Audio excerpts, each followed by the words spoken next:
UK, get yourselves ready for Commanding General Yahanna and the generals of the I.S.U.P.K. will be hosting a monster week across the United Kingdom for the 2023 Feast of Tabernacles.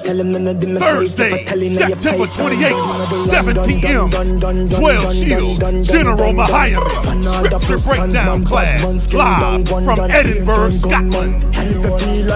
Friday, September 29th, tour of King James Castle, Johnny Walker Factory Tour, 8 p.m. I.S.U.P.K. opening of the Feast of Tabernacles, hosted by 13 Shield Commanding General Yahanna from Edinburgh, Scotland. Saturday, September 30th, 12 noon, street speaking, Bull Ring, Burmingham, 6 p.m. street party and barbecue at I.S.U.K. United Kingdom, 10 p.m. nightlife, Club Republic in Leicester, special guest performance by 144 The Rebel. Sunday, October 1st, 12 noon, street speaking in central London, 1 p.m. Eastern Time, London tour and boat ride. Monday, October 2nd, 10 a.m., Let a Hebrew Speak live with 12 Shield Gen.Yahanna, 7 p.m. England Scripture Breakdown in KingStanding Burmingham with 12 Shield Gen.Mahayaman, 9 p.m. Black Watch live with Commanding General Yahanna. Tuesday, October 3rd, 10 a.m. Shakespeare Theater and Warwickshire Castle Tour. For more info, call 44-7960-746-784.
UK, get yourselves ready for Commanding General Yahanna and the generals of the I.S.U.P.K. will be hosting a monster week across the United Kingdom for the 2023 Feast of Tabernacles.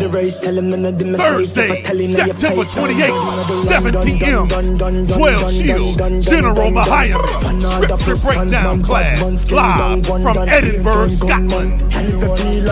Friday, September 29th, tour of King James White Castle, Johnny Walker Factory Tour, 8 p.m. I.S.U.P.K. opening of the Feast of Tabernacles, hosted by 13 Shield Commanding General Yahanna from Edinburgh, Scotland. Saturday, September 30th, 12 noon, street speaking, Bull Ring, Burmingham, 6 p.m., street party and barbecue at I.S.U.P.K. United Kingdom, 10 p.m., nightlife, Club Republic in Leicester, special guest performance by 144, The Rebel. Sunday, October 1st, 12 noon, street speaking in Central London, 1 p.m. Eastern Time, London tour and boat ride. Monday, October 2nd, 10 a.m., Let a Hebrew Speak, live with 12 Shield Gen.Mahayaman, 7 p.m. England Scripture Breakdown in KingStanding Burmingham with 12 Shield Gen.Mahayaman, 9 p.m. Black Watch, live with Commanding General Yahanna. Tuesday, October 3rd, 10 a.m. Shakespeare Theater and Warwickshire Castle Tour. For more info, call 44-7960-746-784.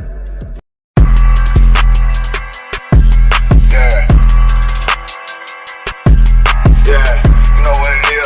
140 for the rebel, busy man shit, nigga. They take their head over, nigga. I read what Eve did to Adam, I just pray my love don't lie to me. Swing the iron like stamps and I can't let no holder lie to me. I don't feel these rappers, oh they lies, this hypocrisy. Ain't no competition, ain't no rivalry. Niggas think I'm playing, I don't hear one word they saying, this shit light work. Think Muhammad one of us, he might lose his life first. Circle up and stay alert, another cop can stretch the nigga. He a demon, it's an exorcism, watch I bless the nigga. You took that oath in blood, then you know I'm gon' get active with you. From the opposition, I see vision, let me paint the picture. Rappers claim they spit, I ain't listening, is in fact the fear. If revenge was a woman, now I scope that bitch like Jacob. So time war, we gon' run the summer, it's gon' be historical. Thought they making plays, made them niggas call the audible. Ask who run this shit, but that question is rhetorical. Bitch, I'm the one, me cookies with the oil. I'ma get them crackers, hell, should've never kidnapped my family. I can't do that, bet I be the last nigga standing. Do a life sentence for my niggas, pray you understand me. I might put a switch on this Glock and call it young baby. How you real trigger know them dots? You a bird feeder, claiming he a demon. What's a demon to a cold leader? What he saying something, I ain't hear him, this shit light. It ain't about who got the gun, it's about who gon' up that fight first. I turn a bad situation to a game changer. Bring soldiers from the dead, just raised up the chain frame. Shots, I'ma look like Aaron Jones when I run it. Never bite the hand that feeds you, you'll never get that hand back. He bitchin' about 10%, I don't wanna hear none of that. He dropping sword, fuck him, just make sure you get that cover back. Look around, he ain't with us, probably cause he never was. Now my chin like you with the angels for your brothers. Everybody wanna be Richard Porter, God kill him like Alpo. Play if he want, it's laying in the trunk like Lee Malvo. I'm a certified woman's ass nigga, I am not a toy. Hey, out with that hollow side, yeah, this the rim accord. Feel like Gullah Jack when I'm in Fayetteville, you feel your boy. Still about my brain, still I think that's all that I do. The way I get it, boy, lost, they gon' start to call him Elroy. Fuck his game, pop out on them demons like I'm Hellboy.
44 shit, you know what I mean?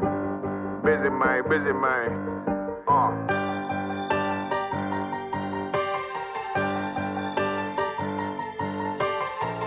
Look, when that shit drop, you step all the way on their neck, step on their neck and they head with that shit.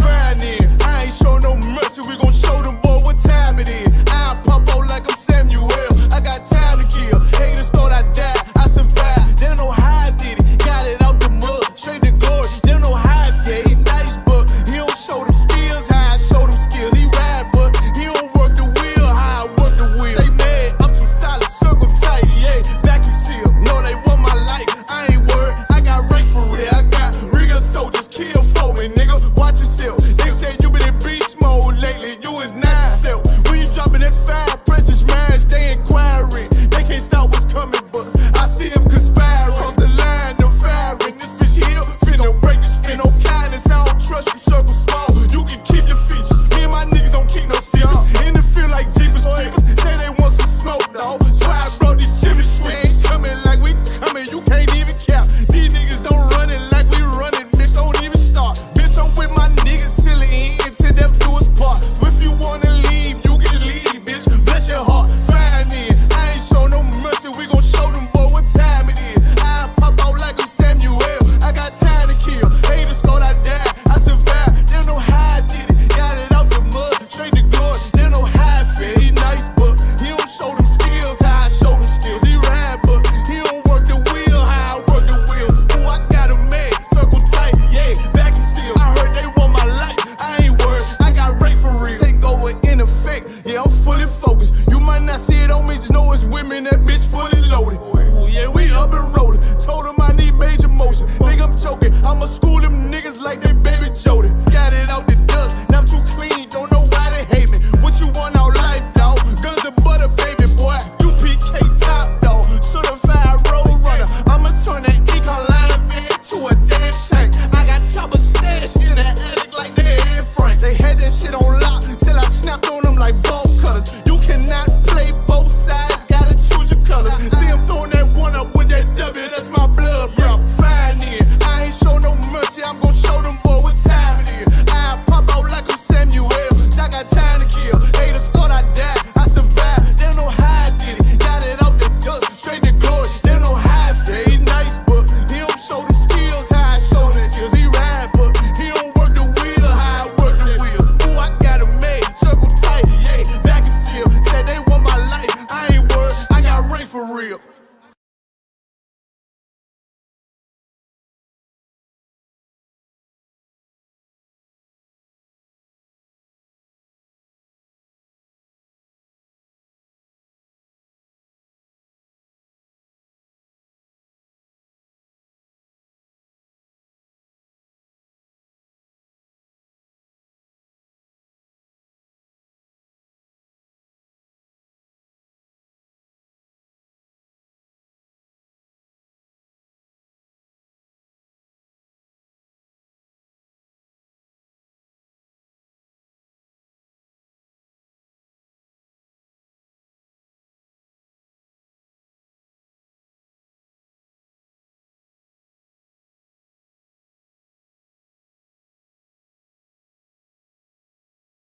got you.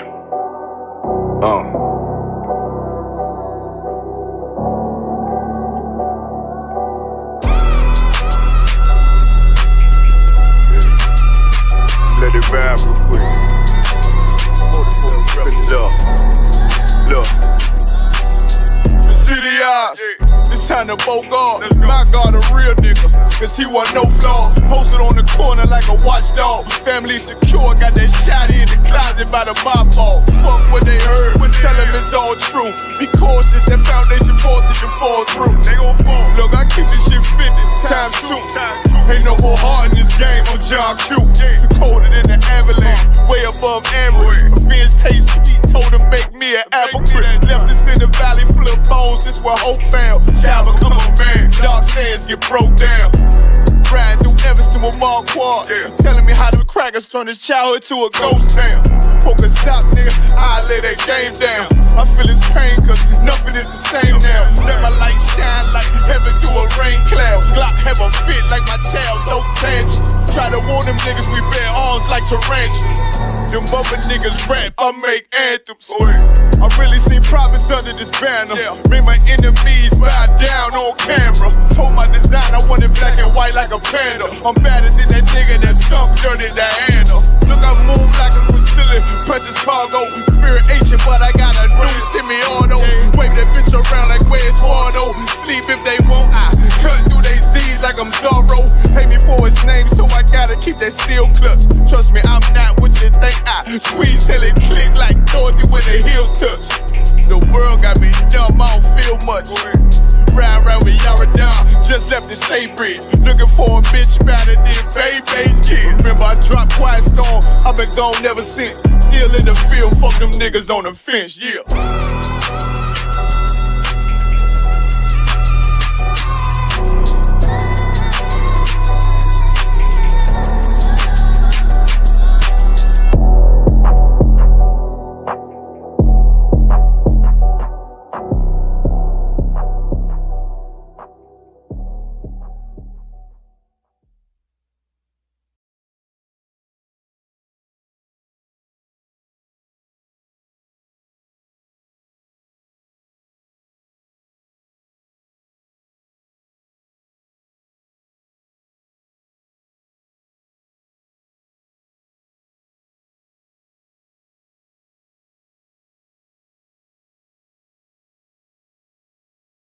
UK, get yourselves ready for Commanding General Yahanna and the generals of the I.S.U.P.K. will be hosting a Monster Week across the United Kingdom for the 2023 Feast of Tabernacles.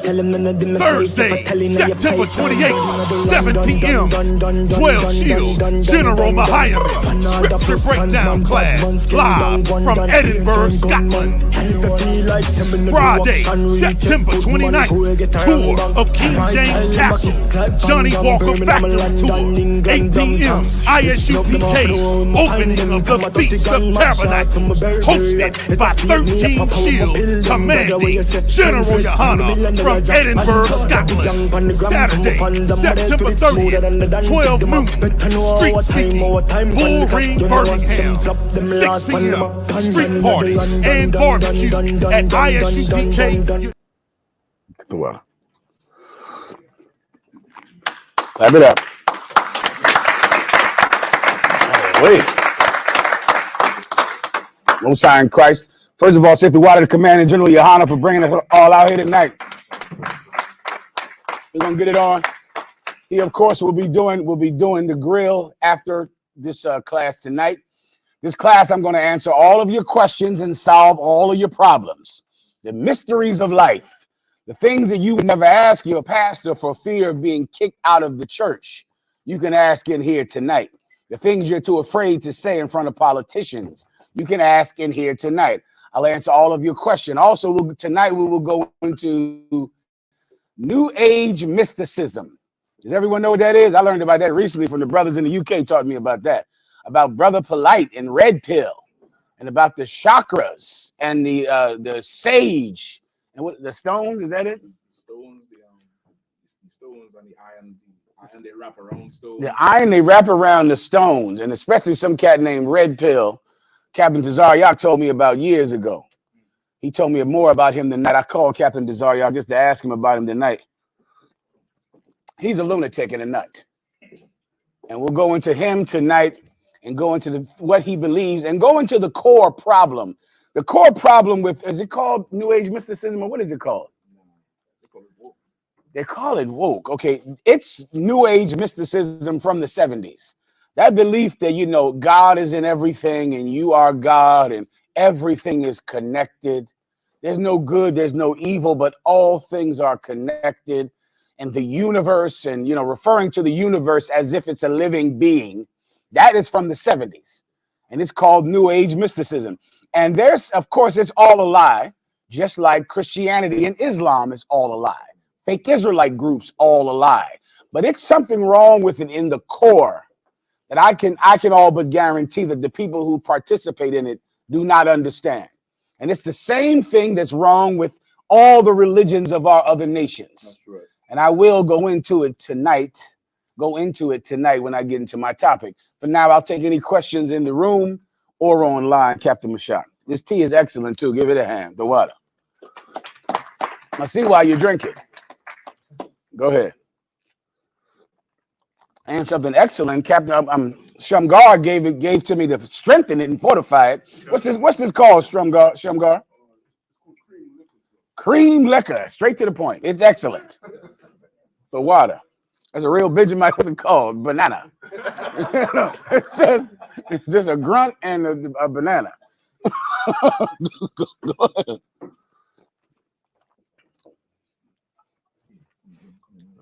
Okay. Do I need to get any questions in the room? I'll answer them for you now. Okay, let me give you some precepts I will need for later. I appreciate that, Warrior. You can take it down there, and I'll just get a drink from you when I can. I think the brother already gave me one right here. The water. Here are the precepts I need for later, all right? I'll need Ecclesiastes 9 and 13, Revelations 2 and 26. Hold on.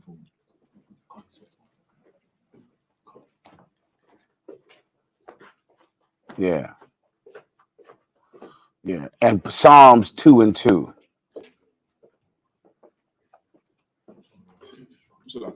Go ahead. You have one question. Please. From Dean Williams. What do you think about the time we are in and what to expect in the upcoming months? No problem. Thawada Dean Williams. This is what I think about the times that we are in. We are in the last times according to the Bible. The Bible says this: watch as well as pray. That's what Jesus Christ said. And who did he say this to? He said this to his disciples because he was about to leave his disciples. And Christ knew that once he left his disciples, all of the things that he trained them to do, all of the faith he tried to instill in them, they were going to need it now. Because now he'll be gone and they will be under absolute attack by the Roman Empire and by all of the nations that want to see us fall. And Christ prophesied of these last days that we're in right now. We just had a flood in Brooklyn, New York.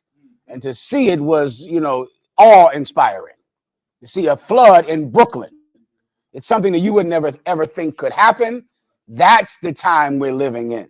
The time of the thing happening that you thought could never happen. That is about to happen. The thing you can't imagine. The thing that is so different than the life that they want you to focus on. But you can't deny it because it's going to be in front of your face. You're going to see floods and earthquakes in places that you don't expect them. You're going to see fires in places that you do not expect them. And here's another thing that you'll see that you don't expect. The Bible says that the stars of heaven shall fall from the sky. The people that you look up to, the people you rely on for safety, the people you rely on for your self-esteem and for you to feel good about yourself, your movie stars and singers and rappers and politicians and government leaders, those are your stars and they are falling to the ground. You're not going to be able to look up to them anymore. Your grandmothers had people that they just, worshiped, some reverend or some preacher or the queen or God knows what, some woman or some man that they just looking at them, they were a figurehead and they wanted to be like them. Usually in the Black and Latino community is some preacher, you know, or, you know, like I said, some queen over here or some religious leader. Those people cannot be relied on anymore.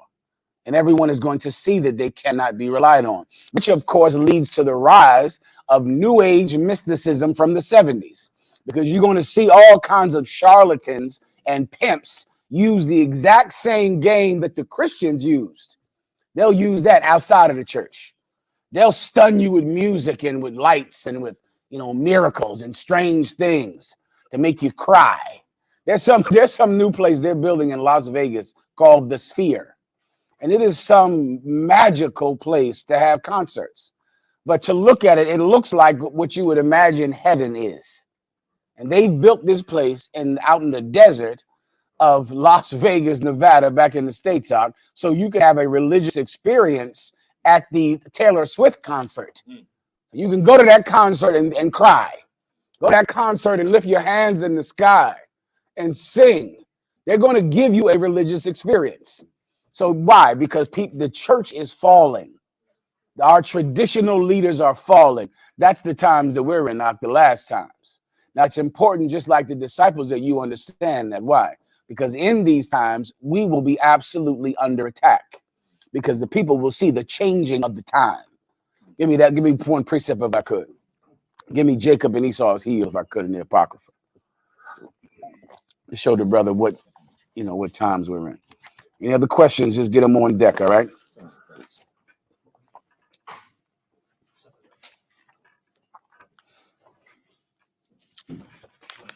Oh, I think I'm good to go.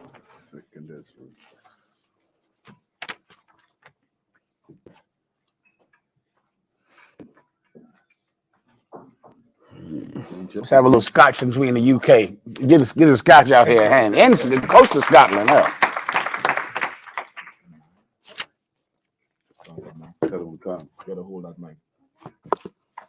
The book of 2nd Ezra, chapter 6, verse 9. For Esau is the end of the world, and Jacob is the beginning of it that followeth. That's what you need. That's the time we're in, brother. Esau is the end of the world. Who is Esau? Our oppressor is Esau. The Bible describes the times you're in now. The Bible describes the people that are living in the times that we're in now. And the person who is the end of the world, the people who are the end of the world, are the people of Edom, or the people that we call today our oppressors. You know them very well. Everyone understands. They're the end of the world, meaning what? That they will control the world in the end of the world. They're the ones that will be in charge. They're the ones you'll need for your housing, for your food, to survive. They're the ones that will control the planet. And they're in charge at the end of the world. Esau is the end of the world. Go ahead. Thought it would come. The hand, verse 10. The hand of man is betwixt the heel and the hand. This is what you need if you're thinking about, following red pill. I'm sure I don't have to teach you not to follow Polite. I'm sure we're done with that. You know who Polite is, brother? Well, forget about it. So you heard about him raping those children. All right. So that I shouldn't have to teach. So I'll leave that alone. All right. But besides Polite, there'll be red pill or somebody else or some old dreadlock drug addict. And you'll go to him for your spiritual guidance. Right. You'll go to him to help you. Why? Because you don't believe in the church anymore. They've proven themselves to be child molesters just like Polite. So now you'll go to someone else. Well, if you go to them, you will miss the point of finding an organization, of finding God, or even being a race. There's a point to this whole thing. There's a reason that we're a separate race than other races. There's a reason that God didn't just make us all look the same and all come from the same place, because he absolutely could have. God set up something on this earth, brother. There's only one thing that could be possible with how the Most High God established this planet. There's only one thing. And listen very carefully. I'm trying not to tell you now so I can wait till the end. But the hand of man is betwixt the hand and the heel. It's referring to how when Esau came out of their mother's womb, Jacob and Esau were twins. When Esau came out, he came out first, the elder son, the elder twin. but Jacob was holding on to his heel. He was holding his heel as the two babies came out. And what the Most High is saying is that the hand of man is in between the heel and the hand. What is the hand of man? All of mankind. The rulership of mankind is being decided between Jacob and Esau, between the struggle of these two children, because this life is about trying and attempting to control the world. That is what all of this is about. Everything is about that. The Most High God set us up in a fashion to make us compete with one another. He forced us into it. They tried to unify during the Tower of Babel. The Most High couldn't stand that, because in unity, we will fight God. The Most High wants us to fight each other for the rulership of all mankind. It is the point of all of this. That's right. And to join some religion is to concede rulership to someone else. So now the minute I become Christian, I've decided, white people, you can rule. You rule. You can have it. The minute I become a Buddhist or some kung fu fanatic, I say, Chinese, you should rule the world. The minute I become some new age philosopher, I decide I want to get high, I want to do drugs, I want to smoke weed. So you run things, white people, so I can go home, go on the internet and smoke weed. I don't want the problems, which is what polite and red pill are, are fostering in people. Someone who wants to sit around, get high, and watch movies. And as they watch these movies, they'll analyze. Who told me this? Captain Tazariak told me today. I have not seen this yet. He told me that Red Pill has videos where he just analyzes movies and talks about how this is the proof that the elites are doing this and the elites are doing that while he's high out of his mind. He said that the movie Avengers with the Infinity Stones, he said all of that Red Pill says is true. That's the proof, because of you see how you had to get the 5 stones, the stones for this, the stones for that. See, that's because the elites know this. He said he did that with the Matrix, which is, I'm sure, where the whole Red Pill thing comes from, an effing movie. Somebody watched a movie. Someone watched the Matrix and made a religion. And then he said another one. He said Moana. Now, who in the hell even knows what that is? You got to be a daddy to know what that is, a mommy. That's for the kids. He said somehow, and I would like to understand it because I haven't seen it. Somehow Moana is on the high level of intelligence for the elites. If someone could pull up Red Pill's video telling me about what in the hell is mystical about Moana, I would like to understand that. All right. What is he doing? He's saying, I don't want the trouble, the problems. I don't want to have the discipline to be an elite myself. You understand? The whole point of this planet is not to go, what are the elites doing? What are the elites doing? You're supposed to be an elite. You're supposed to be the people in charge. That's right. You're supposed to be the people controlling things behind the scenes. Right. And the minute that you become some red pill mystical watching movies and cartoons, imagining that someone else is working, this machine, someone else is in control, then you concede control to them.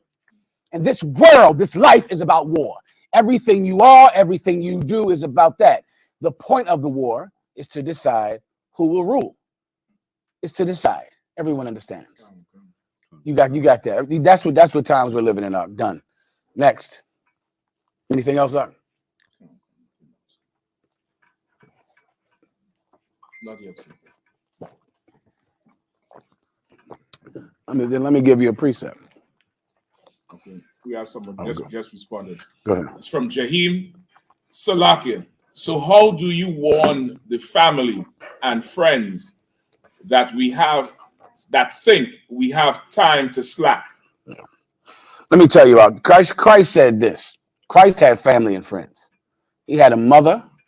He had other brothers. He had a town that he came from, right? Christ said this about them. A prophet shall not be without honor, except in his own country, except in his own household.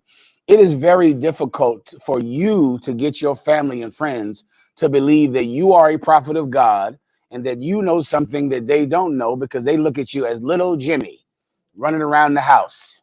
You get my point? They don't consider you to be someone of weight, to be someone they should listen to. It's difficult. It happened with Jesus Christ. When he came to his town, they would not believe him, while Capernaum and faraway countries believed in Christ. But when he came to his city, they believed him not. All right, so it's difficult. Now, with that said, let me just try to explain it to you in the best way to make sure that you are safe in your pursuit to save the lives of your family, because it's absolutely right for you to want your family to come into the truth. You love them, right? You want your family. You don't want to see your family perish in the last days. So you want your mother to come into the truth. You want your brothers, your cousins to find the Most High God, because you know that is the only way they can be safe. With that said, you cannot force them to do it. There's no way to make sure that they can do it. And also, you should remember this, that everyone has to be convinced of their own heart. That you can't force someone to believe in the truth. So then what do you do then? You treat your family like you would any other brother and sister walking down the street in London or in Birmingham that you're teaching them to. The people that walk by you at camp, you brothers go to camp, right? You're out in the street, you're on the internet, teaching and fishing, right? You're presenting it to the world. The people who want to believe it will. The people who don't. And you don't focus on the people who don't believe it. You focus on the people who do. You have to do that with your family. You got to get some distance emotionally, you understand? Or else you will go crazy because your mother or your father or your loved one won't come into the truth because they prefer getting high. They prefer to be Rastafarians. They prefer to worship crystals. And you'll look at them and you'll know what's going to happen to them. You'll know exactly their future, but they don't believe it. And so it can vex you and hurt you to see your family members not believe in the truth. You need professional distance. You need to think about them like you do the people on the subscribers on your websites, the subscribers online. I'm telling you, I'm teaching. If you don't want to know about it, I will move on to the people that do. Maybe when your cousin or your mother finally decides to change, she'll see that you have already changed the world. That could happen. Does everyone understand? All right, the water.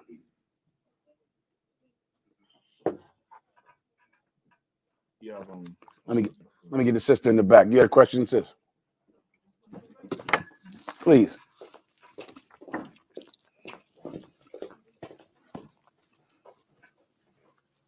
Lucky, so I just wanted a general breakdown of Romans 14, 5 to 9. Just sort of like what is the writer talking about here? Romans 14 and 5 to 9, no problem. You can stack the other questions, Mashak. I'll grab them next, all right? Whenever you're ready.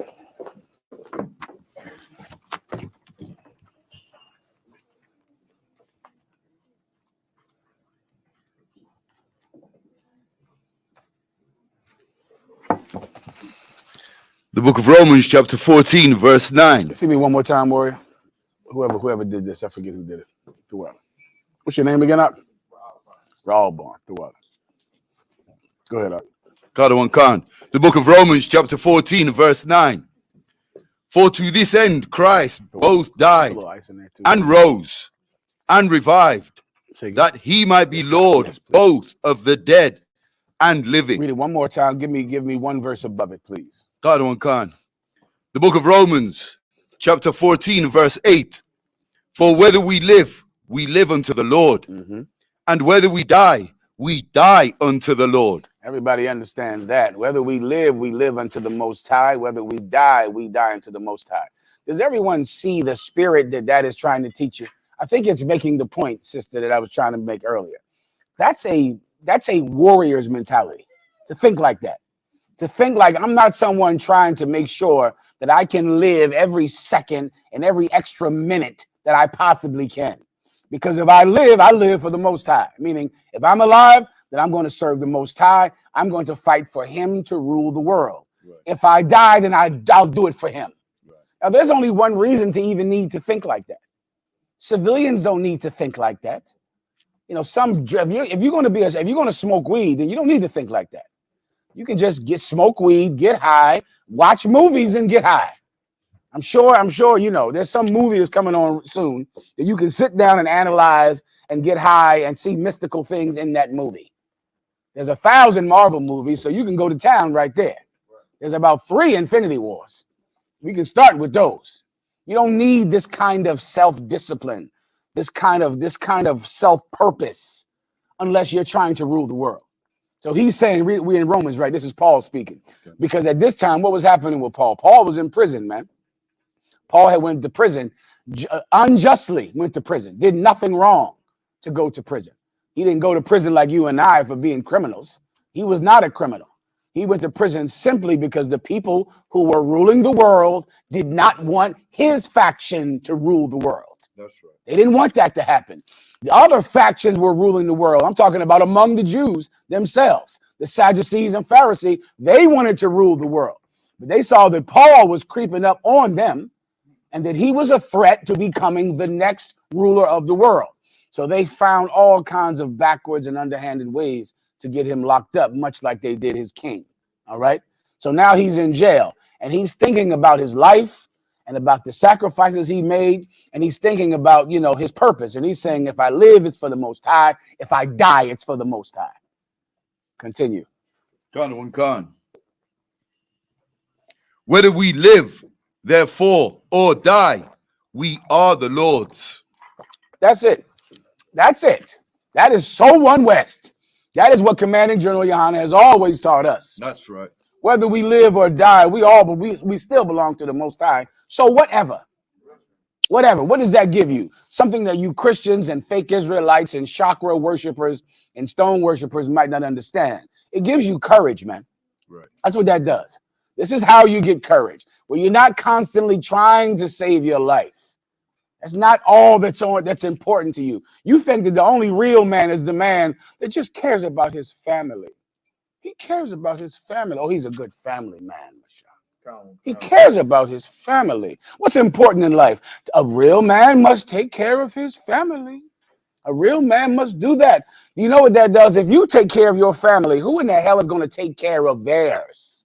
You understand? You're focused on you going home to your wife, making sure your kids are safe, which means the rest of us have to be in danger because you're making sure that your family is safe. Someone has to not care about their own lives to save lives. Someone has to do it, or else why in the hell are firemen and police? Don't you see everyone that you look up to neglect their life for the lives of someone else? Firemen and police officers and different people that traditionally you would look up to. Those people that go into that burning building, they're not primarily thinking about their wife and their kids. Otherwise, they wouldn't go into the building. Right. They're thinking about your wife and your child. And that's what propels them into going into a building and saving a family that is not their own. Well, this is the kind of spirit that is in the UPK today. It is not in your religious organization, but it is in here, and it is not in Red Pill or the formerly Brother Polite. Anything else? Keep going.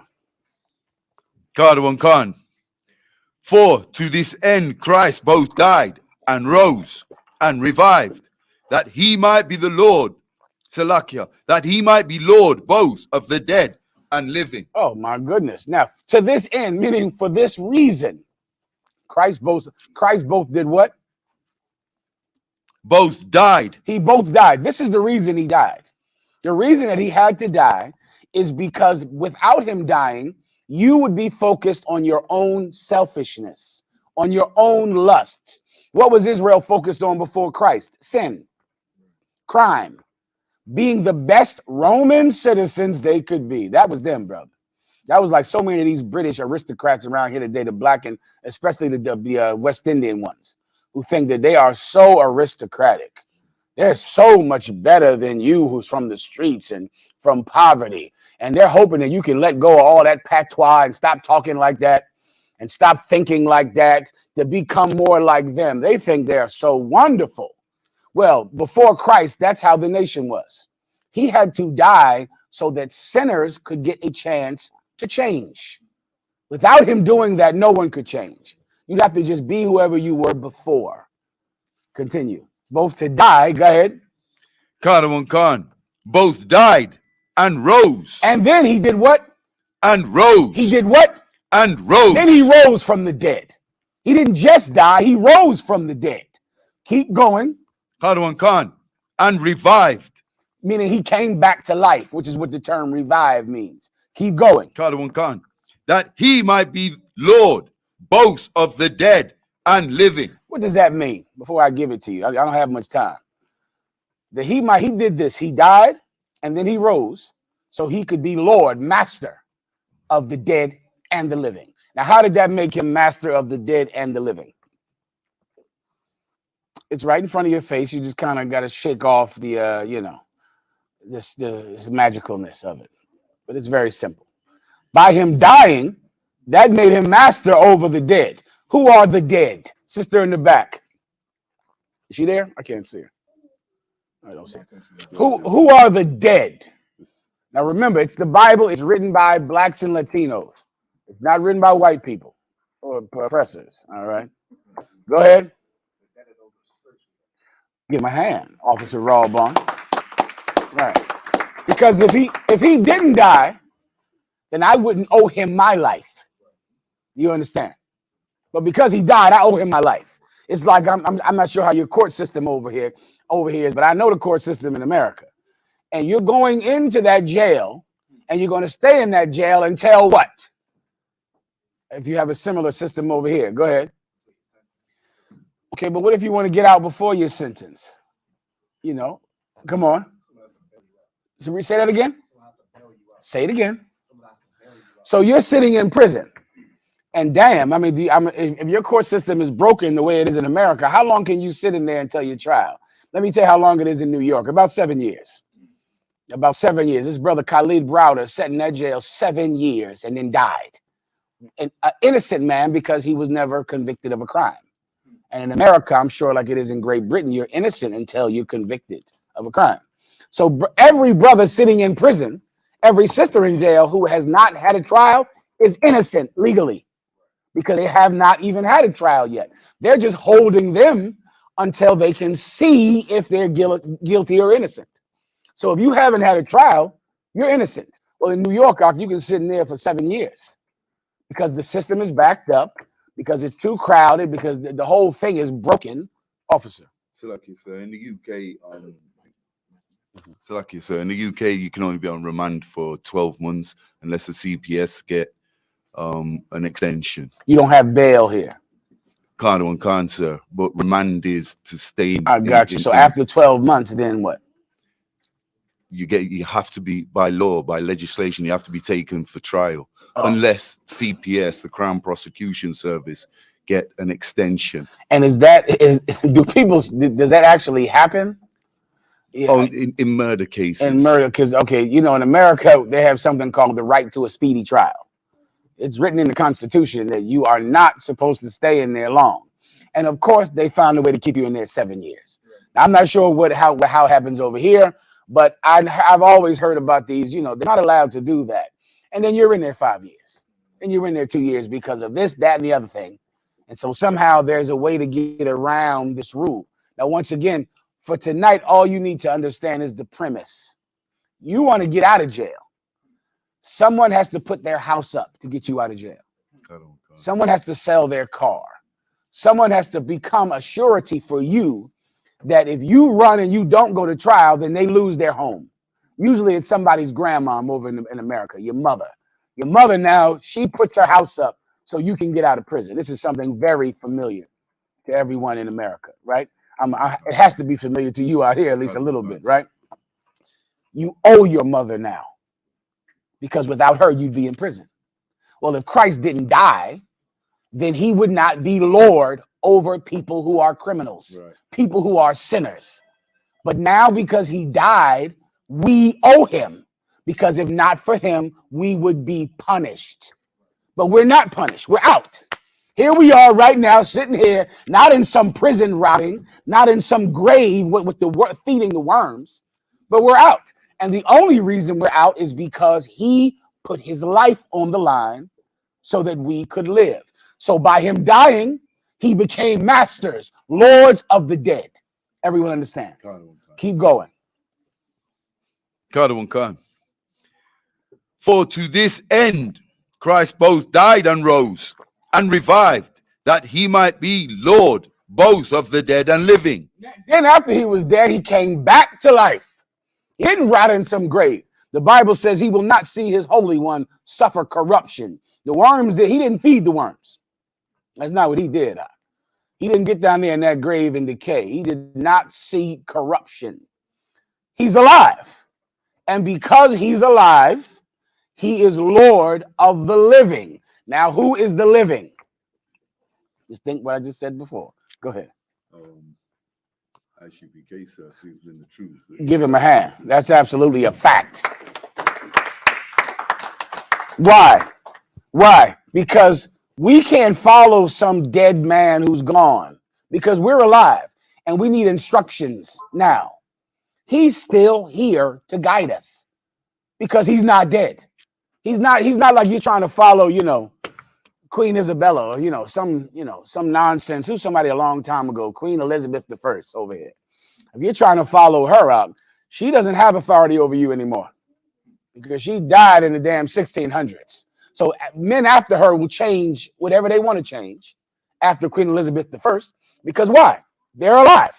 Like King Charles right now. If he wants to, what can he do? He can change whatever his mother established. Anything she established, he can go, okay, that was nice, but I'm king now, so I'm having the laws be like this. I want it done like this. And it would absolutely be his right, because between him and his mommy, he's the one alive. Well, our king is alive right now. And because he's alive right now, none of us get the right to rule in his place. None of us. We all have to follow him. We're alive, and so is he, which means he is our master. He's the one guiding us right now. He's the one guiding Commanding General Yahanna, guiding everybody down to the trooper, because he's alive. He's not some dead person who we can forget, who doesn't have authority over us anymore. Christ has authority over us right now. Does everyone understand? The sister left the room, but everybody gets the point. Oh, there you go, right there. Sis, go ahead. See me one more time with the tonic water, please, someone. Sister, you got it? You need some help? Okay. Do you understand? Is there something else? Good to go. All right, next. You had a question online. Esther Fengen. Is it toward for brothers and sisters inside the school to not want to be friends with certain brothers and sisters on social media? In the school? Come on, that's it. Okay, it is not acceptable in any way for anyone in the UPK to not love everyone in the UPK. That's right. We're commanded to love each other. Now, here's, I believe, where some young sisters and brothers don't quite understand what love is. Because you grew up in that Christian household, you think love is kind of living in a passive, aggressive existence with people that you don't like, because that's what you do at home. You live with your brother, you hate your brother. This is something I've never understood that I know everyone knows. Let's say someone on social media or some famous person, they fight each other. They argue and talk about each other. And oh, shit. And then once you ask the person, well, listen, why'd you say something about this person who you were in a group with or you were on the same team with? And they say, well, you know, me and Captain Nayathak, we're brothers. And brothers fight. I've always heard that because I've been in the truth so long and going, what are they talking about? It's almost like because we're brothers, we're supposed to try to kill each other. It's like, we're brothers, so, So what do you do with strangers then? So you fight your brother. So what do you do with strangers? I fight them too. So then what in the hell is the point of all this brother nonsense? So you're fighting him because you're brothers. So since you grew up with each other, have the same family, see each other every day, of course we fight each other and, get into a fist fight in front of the house because we're brothers. That is nonsense, Huck. So you see, being a brother is supposed to be the reason you don't fight. Am I breaking your mind with that? That has to make a little sense to somebody, right? It has to make a little sense. It's like saying, you know, hey, why'd you hit that kid with a baseball bat? Well, you know, that's my son. So you know how daddies do. Sometimes they knock you upside the head with a baseball bat. You'll be looking like, God damn, that's what an enemy does. That's what a stranger does. Hit a child with a baseball bat. Someone who loves the child is supposed to be the last one that would hit him with a baseball bat. Do you know what I'm talking about when I said baseball bat? Yeah. A cricket bat. You go upside that nigga's head with a cricket bat. That you know all about. General Mahayaman. Or that movie where the father tell his son, you ain't never gonna be nothing. 'Cause I ain't nothing. And they asked, why you talk to the boy like that? And he said, I know. That's Judite culture. All Judites in America, that's a movie that's famous. Because he said, you ain't shit, you ain't never gonna be shit. Because I ain't shit, and that's that. They said, why you say that to him? Because I love him. That's what it's like. That's what being Judite is like right there.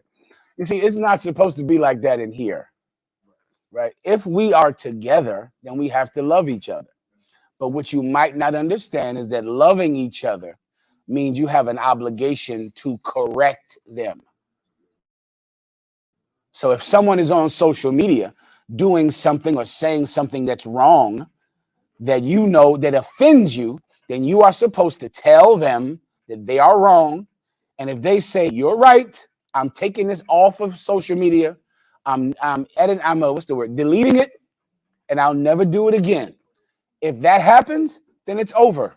You have won your brother or your sister. If they do it again, or if they argue with you about it, then you have to take them to counsel.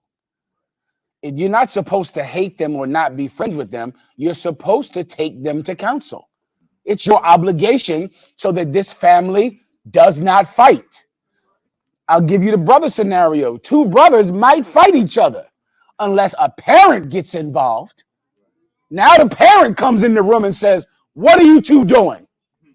Stop, sit down, sit down. Now what's all this about? You talk first. Now the kids don't have to fight because a parent solves their issues.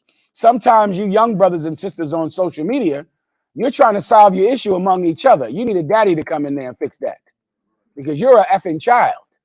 So you need a parent to come on to Facebook and Instagram, and you need to tell them this person said this. And now we can have a council, and if your brother or your sister is wrong, they will be punished. If they're right, they'll be rewarded. Thereby, we encourage good behavior and discourage improper behavior. That's what you're allowed to do in the UPK and nothing else. Everyone understands.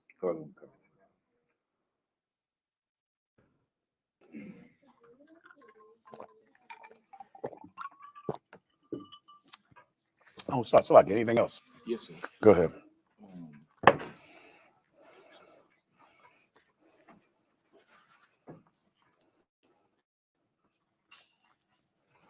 This is from Yahanna, UPK. All right. Shalom. Can I please get a breakdown on 1 Timothy chapter 2, verse 9 through 11? No problem. Go ahead.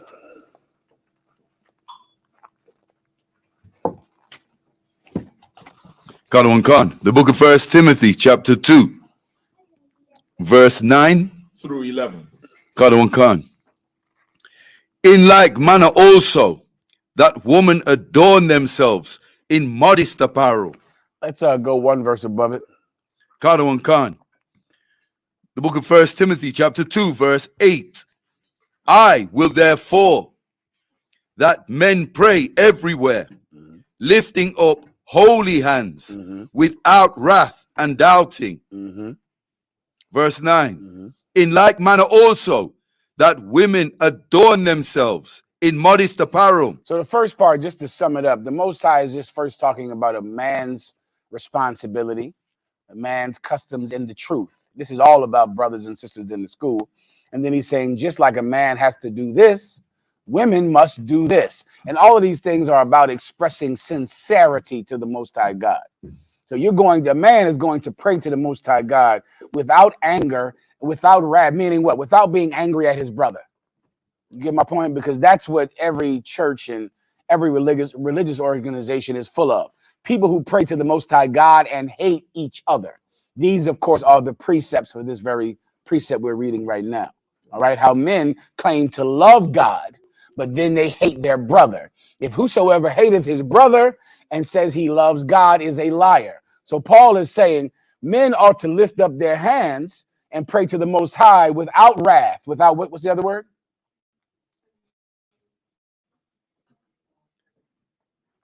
Without wrath and doubting. Without wrath and doubting, without being angry at his brothers, and without doubting his prayers.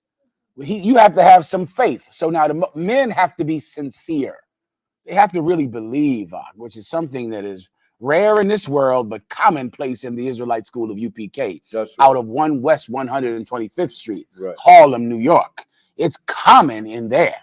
All right. That's how a man is supposed to pray. And now, just like this, a woman, go ahead. That women adorn themselves in modest apparel. Now that's important, that word. The women adorn themselves in modest apparel. What does the word adorn mean? Who knows? Also, I'll make sure I do the mi español at the end of this, all right? So I don't forget. There's a reason that the Most High is saying adorn and then saying modest. Now, those things are really a contradiction. You understand? If I'm trying to be modest, then I'm not trying to be beautiful, because I'm trying to be modest. It's like saying, you know, I'm proud of my humility. That's a contradiction of two things. But the Most High is making this statement for a purpose. She's going to make herself beautiful with humility. Do you understand? Put their hand up in the back. Was that what you were going to say or something else? Absolutely, man. He's saying it. Why? Because a woman must be sincere. You get my point? And what will you find outside of these walls? Women who claim to love God, who are fakes and phonies, and who only go to church because they get to show off a new dress. And that's a fact. And that's something that everybody knows, to show off a brand new hat or go to church really just to kind of belittle the other women in church. I don't know if you know this, but women in religious groups hate each other. Ooh, they can't stand, which is, I'm sure, why the sister is asking this question about is she allowed to hate or not like somebody from the UPK on Facebook, right? That's that spirit of that thing, where women get around each other and they cannot stand one another, right? They hate each other. The minute they see each other, they're jealous, they're envious. All they think about is what this sister is getting and what they're not getting, mainly over attention from men. And they just hate one another.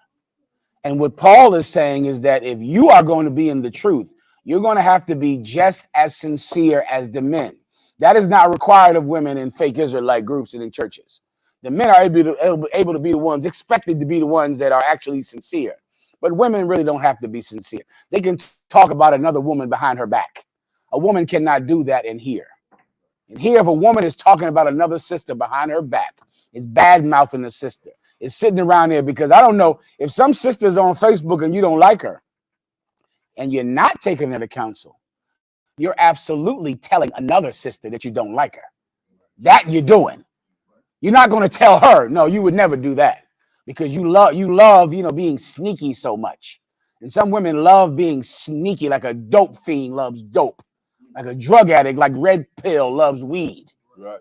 They love it. They love the feeling of being sneaky, of keeping a secret. It just tantalizes them. So they will never tell the sister that I don't like what you posted. They'll never say that to her. But they will find other women and say, I don't like her post. I don't like the things she posts online. You can't be in this school then. You can't be here. Right? If you don't like what she posts, you tell her, and then you bring her to counsel. Or else you love what she posts. When she posts, she makes your favorite posts, because you don't tell anyone about it. You don't tell her about it, which means you love everything she puts on the internet. Women have to be sincere. When they go to make themselves beautiful, they make themselves beautiful with modest apparel. They don't make themselves beautiful with the things that other women would make themselves beautiful with, which is usually their breast size. That's very important to girls. You know that. The minute they get about 12 or 13, they in school competing with who has the biggest bras and breasts. And the one with the little breasts, she has the lowest rank in the school. She's the trooper up in there. You know, the one with the big breasts, she is commanding. She wins. She wins high school. You want to win high school? That's one way to do it. All right. That is not what you're supposed to do in the truth. You can't be like that. You're gonna be so humble in how you dress, where you're not trying to accentuate your body. You're not trying to show men that you're desirable, and you're not trying to show women that you're more desirable than them, which is one of the main reasons that women dress like whores. One of the main reasons, which they never tell us, Michelle. We think it's all about us because we're men. But really, they dress like whores to compete with other women. So that other women can go, damn it, look at her. I don't look like her. So women can feel bad about themselves and start cutting themselves. That's all. So they can get bulimia or get some eating disorder because some woman, it looks better than them. And women know that will drive her straight to cutting herself, straight to an eating disorder. And they want her to do it. Mayako, y'all know what I'm talking about. Okay. That's a very secret sentiment until the wedding comes up. So that bride makes sure none of her bridesmaid or nobody else is supposed to look better than her. I forgot about that, man. Yes, he's telling the truth. Give him a hand, as usual. She makes sure of it. Well, if you're in the truth, you're going to still be beautiful. And in every case, you're going to be more beautiful than someone in the world. But physically, you're going to dress yourself with modesty. You're not, when I say modesty, I'll make it very simple. You're not trying to accentuate sexuality when you're dressed. You're not trying to focus on, sexuality, because dressing sexual is how you can get the most attention, which I don't have to teach that. That teaches itself, right? But in the truth, you're going to get attention because of how modest you dress, how you don't accentuate your sexuality. And here, it makes you more desirable to possible husbands if you're single. It makes you more desirable to your husband, because when he looks at you, he sees a woman that is, so confident and so pure. And it's not based on being sexual. It's just based on her being a woman and beautiful and kind and sincere. Everyone understands. I'm good to go, warrior. Throw it. I'm straight. I appreciate you. Okay, modest apparel. Go ahead. Khan. With shamefacedness. With shamefacedness. What is shame? Being shamefacedness. To understand shamefaced, think of the opposite of shamefaced. Her face, she doesn't look like she's trying to seduce someone all the time. A woman has a vagina. You've heard of these things. Now, that thing is wanted by everyone on the planet. I wish I had the screen here so I could show you who. Okay, I'll first show you Marilyn Monroe. She was a president back in. I don't got it. What am I talking about? I'm over here with you. Well, wait a minute. I'm over here in the UK. Have you seen what's that one that's the queen right now? No, the one who's not queen, the queen regent, the queen. It's some title that means she's not a queen, but she's having sex with the king. What's the name of it? Camilla, the one who's sitting in there right now. Camilla, is that her name? Damn, is that it? Camilla Parker Boyle. Now, Boyles?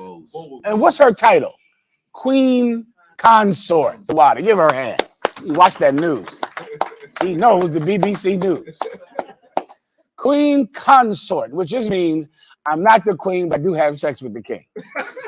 All right. So that's Queen Consort.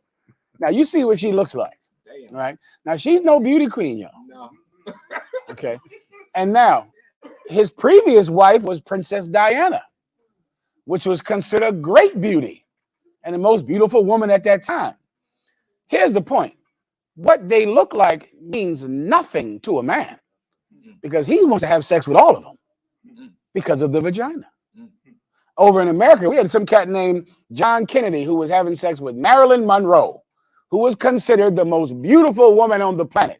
Then we had some cat named Bill Clinton who had sex with Monica Lewinsky. You should look her up. She had some problems. Now, she still got to have sex with the president. You know what that means? Every woman could have sex with the president. Every last one. No matter how heavy they are, skinny they are, ugly they are, attractive they are. That's a heavy thing to be a woman. That's a lot of power. There is no president that will say no to you if you want to have sex with him. I mean, the leader of the world will have sex with you if you make it available to him. He'll do it. A woman has that kind of power. What she has is really irrelevant in what she looks like. That is, women don't know that about. I think some of them do know, and that's why they compete with women. But men don't even care about nothing. That Prince King Charles could care less about what that broad looks like. That's irrelevant. You understand? She has something she's providing, and they all have it. Now, if you're a woman, you could use that to get everywhere you want in life, to get everything you want in life, but you can't come into the UPK and be that way. We will never accept a woman who leads with her sexuality. That is not the kind of woman that can be a servant of a man who serves God. Right. You can't do that in here. Right? A woman in here would have to be a woman who dresses in modest apparel and is shamefaced. What's the opposite of shamefaced? Someone who was always flirting with men. That's the opposite of being shamefaced. So instead, when you walk into a bar or a nightclub, you see women like that, but they're constantly up in some man's face, flirting with some man. They used to call it batting their eyelashes a long time ago at men. She's always trying to get the attention of men with her eyes, with little faces that she makes. You can't act like a slut in here. That is not allowed in here. In here, you'll have to be sincere, which is what this whole breakdown is about. Shamefaced, dressing with humility. Keep going. Khan. And sobriety, not with broided hair. Slow down with that. With sobriety. What does the word sober mean? Of course, we use that word today, sobriety, to really just speak about the opposite of drinking alcohol. But that word is not only talking about drinking alcohol. Sobriety is something else. Can someone look it up for me? Sobriety. Whenever you have it, I'll break it down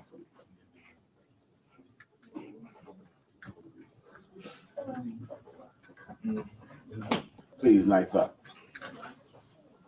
So the state of being sober. The state of being sober, the quality of being solemn. So, If not, I can give it to you simply, all right? Sober. Okay. Sober? Yeah, absolutely. That's what you got to look. Okay, I'll get it right now.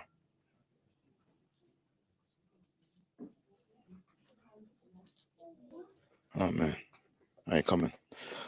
Sober, not affected by alcohol, not drunk. Serious, sensible, solemn. That's all you need, bro. You heard that, right? Mm-hmm. That's what this is.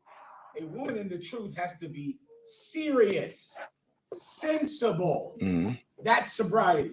Mm-hmm. And that is rare to find in a woman, because a woman is either controlled by alcoholism, drug addiction, or emotions. Mm-hmm. Her emotions mean she doesn't think clearly. She's irrational. She's absolutely irrational. She can't be controlled. They used to call it hysterical back in the day. You heard that term before, right? When women were hysterical. That's why the term hyster is in there, for like the term hysterectomy, because they believe that having a vagina, having a womb, made you crazy. And so they named the term hysterical, hysteria, because they believe that just having female body parts made a woman insane. That is not an excuse, and that is not true. A woman absolutely can be, read that again. Serious, sensible. Sensible. What's the opposite of serious? Silly. Mm-hmm. The Bible says not to be a silly woman. That's right. You can't be a woman. All you care about is purses and shoes. That's your life. Purses and shoes. Purses and shoes. Beyonce, makeup. Listen, you can't be married to anyone because you're a fun thing. You're for playing. But how in the hell are you going to have kids and make it through poverty and get through the struggles in life, man. You marry a woman, do you understand that she's going to be with you through terrible struggles? That's what's coming. There's no way to avoid that. Even if, you know, a six-figure man, a man with money, and having a man who's rich, and will you marry a man that's rich? Bitch, I mean, excuse me. Madam, over here in the UK, Madame, I'm in the UK, sir. You know, my lord, I don't know, my lady. I'm a man, my lady. How you marry a man, it doesn't mean he'll.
Planning on leaving you. How do you know? Because she only married you because she thinks the sun will only shine on you.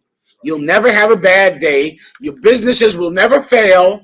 The economy will always stay the same, which is insane to think that. You get my point. She's a silly woman and she's not sober, and you can't be in the truth and be like that. Go ahead. Is that it? I think we're done now. Fuck with that break with that word. Go ahead now, Captain.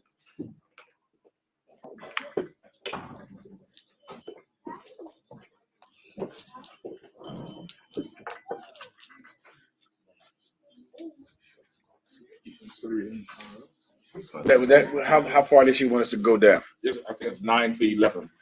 Go ahead. Kalukan, not with broided hair, or gold, or pearls. You get that? Not with braided hair. That word is braided. Not with braided hair or gold or pearls. Meaning what? Women in religious organizations, women who are hypocrites with godliness, believe that they're more godly with the more attention that they get themselves, or the more money that they can reflect to other people. So they believe if you have gold in your hair, and you know, if your hair is beautiful, then you're a good person. That is not true. All right. There are so many women that believe that. That is a very prevalent way of thinking today, that the better you look, it means you're a better person. And people worship you based on what you look like, which is going back into the original breakdown of you can't be only the thing that men see. You can't be all that, you know, you have to be more than what's on the surface if you're a woman. You can't be just all body, breast, and hair. That's if you're like that, then you can't serve God. You can't serve a man that serves God because you're shallow. Everybody knows what that term means. You're weak and you are not serious. You're not sober. And so all he's saying is this. He's saying who you are as a person, who you are to God, has nothing to do with what you look like. It has nothing to do with your ability to attract men or to make other women jealous. That's the point. Can a woman put gold in her hair? Absolutely. Can she braid her hair? Absolutely. Can she wear makeup? Absolutely. She can do all these things, but these are not the things that truly beautify her. You understand? The thing that beautifies her is her character. It's her character. The same way a brother can have a fancy car. If you want to, you know, some type of fancy or posh car, you can have one. But that car is not the thing that makes you successful. But you can have one, but it is not the thing that makes you successful. It's the same thing with a woman. Everyone understands. Good to go here? Solid. Next. Go on, Khan. Do you want to run the rest of the verse? Next question. Next question.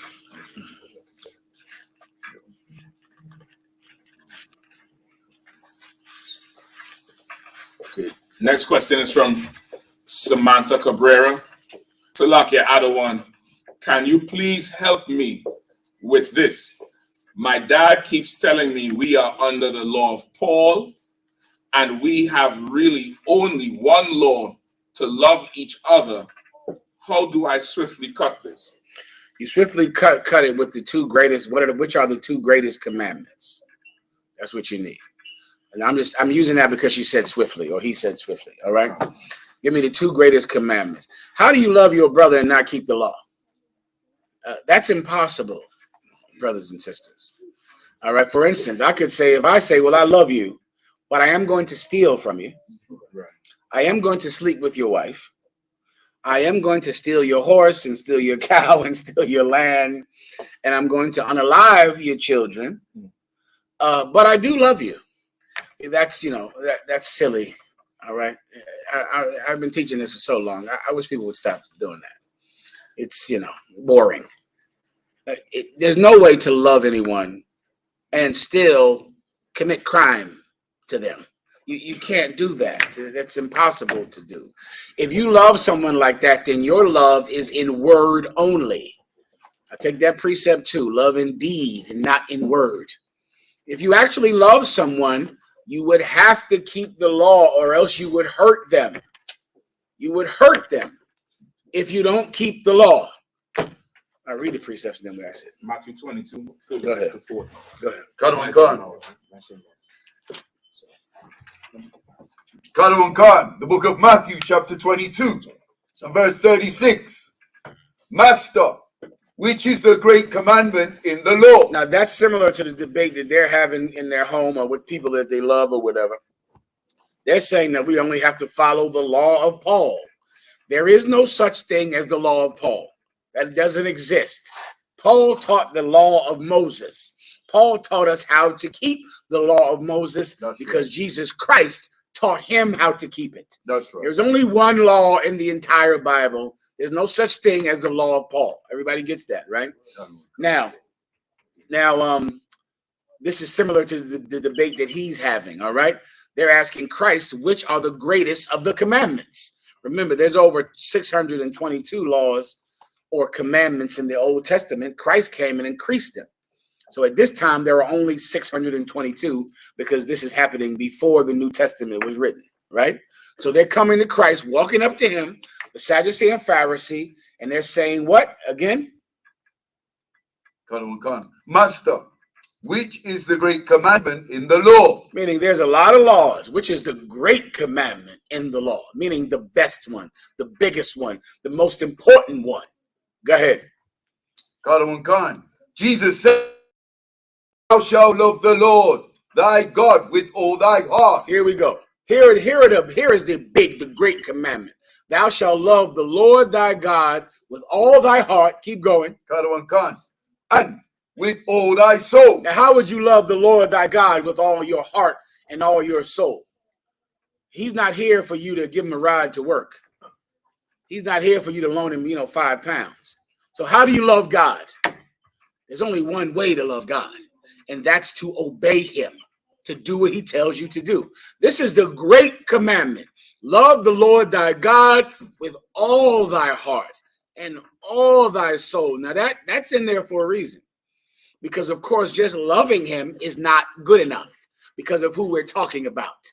Him you're going to have to love even when it hurts, even when you don't want to, even when you think something else is more important. You will have to love him, meaning obey him. Everybody understands? Keep going. With all thy mind.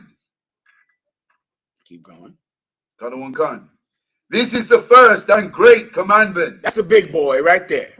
To love the Most High God with all thy heart and all of thy soul and all of thy mind. Now remember, this is in the New Testament.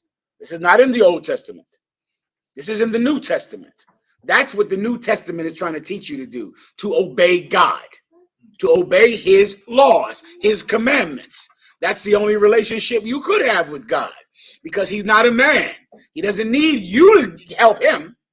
You have to obey him, and that is your relationship with the Almighty. And there is no other one you could have with him. Right. Continue. And the second is like unto it. Read that again. And the second is like unto it. And the second commandment is like unto it. The second commandment is just like the first one. It's just like the first one. That's what you need to get into your head. It's just like the first one. Continue. Thou shalt love thy neighbor as thyself. Thou shalt love thy neighbor as thyself. How do you do that one? Who can blow my mind with answering this question and wording it perfectly? I will be impressed. How do you love thy brother as thyself?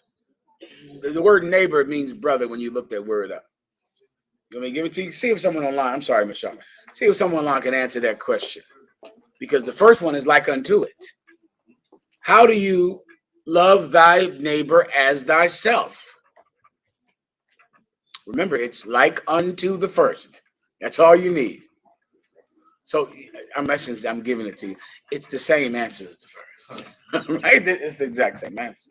Michelle, go ahead. Yeah, Mashama Ayash, keeping the commandments. Give him a hand. You see, that's the only answer you could say. How do I know that? Because it's just like the first one. So I'm just going to say to myself, the biggest commandment, which is what their question is, the greatest one is, how do I love? What's the greatest commandment? To love the Lord thy God with all thy heart, all thy soul, all thy mind. How do you do that? Obeying him, keeping the commandments. The second is just like the first. How do you do that? Keeping the commandments. It's right in front of you, right? It's sitting right there. That's all. It's right there in front of you. Tell that to your cousin who believes in the law of Paul. All right, and tell me what the hell he's talking about. What does that mean? And what does that have to do with shooting him or stabbing him? Right? Because that's not in the law of Paul. That I can't take a knife and stab it into his neck and take his money. So Paul, that's not in the law of Paul. That is in the law of the Most High God. You can't do that. But that's not in the law of Paul. I'm assuming when he says law of Paul, he means you can break. There is no law except for, I guess, talking about Jesus. I halfway don't even understand it because they don't. If you need another one, then you can give me love in deed and not word. You have that? Yes, sir. Also, too, sir, for the question you asked, how you learn, how do you do it? Young man B said, you learn it in the UPK, sir. Give him a hand, young man B. Well said. Well said, young man B. Go first, John.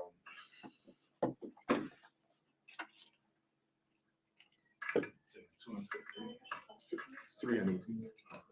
3 and 18. God, the book of 1 John, chapter 3 and verse 18. My little children, Let us not love in word, neither in tongue. You see that? That's what I believe that the person is speaking about when they say the law of Paul. The law of Paul is like how Christians believe there's the love of the law of the New Testament. The New Testament's love is kisses, sugar, you know, giving everybody a strong hug, you know, kissing everybody, holding hands. There's a lot of hand holding involved with the New Testament love in their mind. A lot of singing, a lot of dancing. They believe that that is love, talking about love. Love the way you would love some girl you're trying to have sex with, but who you don't really care about. That kind of love. Where you're, in essence, lying to her. Telling her you have feelings for her that you do not have. They think you can love God like that. The Bible is saying this. Read it again. Got him on gun. See me one more time, Maury. I forget who it was. Rawbone, whenever you get a shot. See me one more time, Rawbone. The book of 1 John. The book of 1 John. Chapter 3 and verse 18. My little children, let us not love in word. You see, this is in the New Testament, not the Old Testament. Let us not love in word. You can't love people.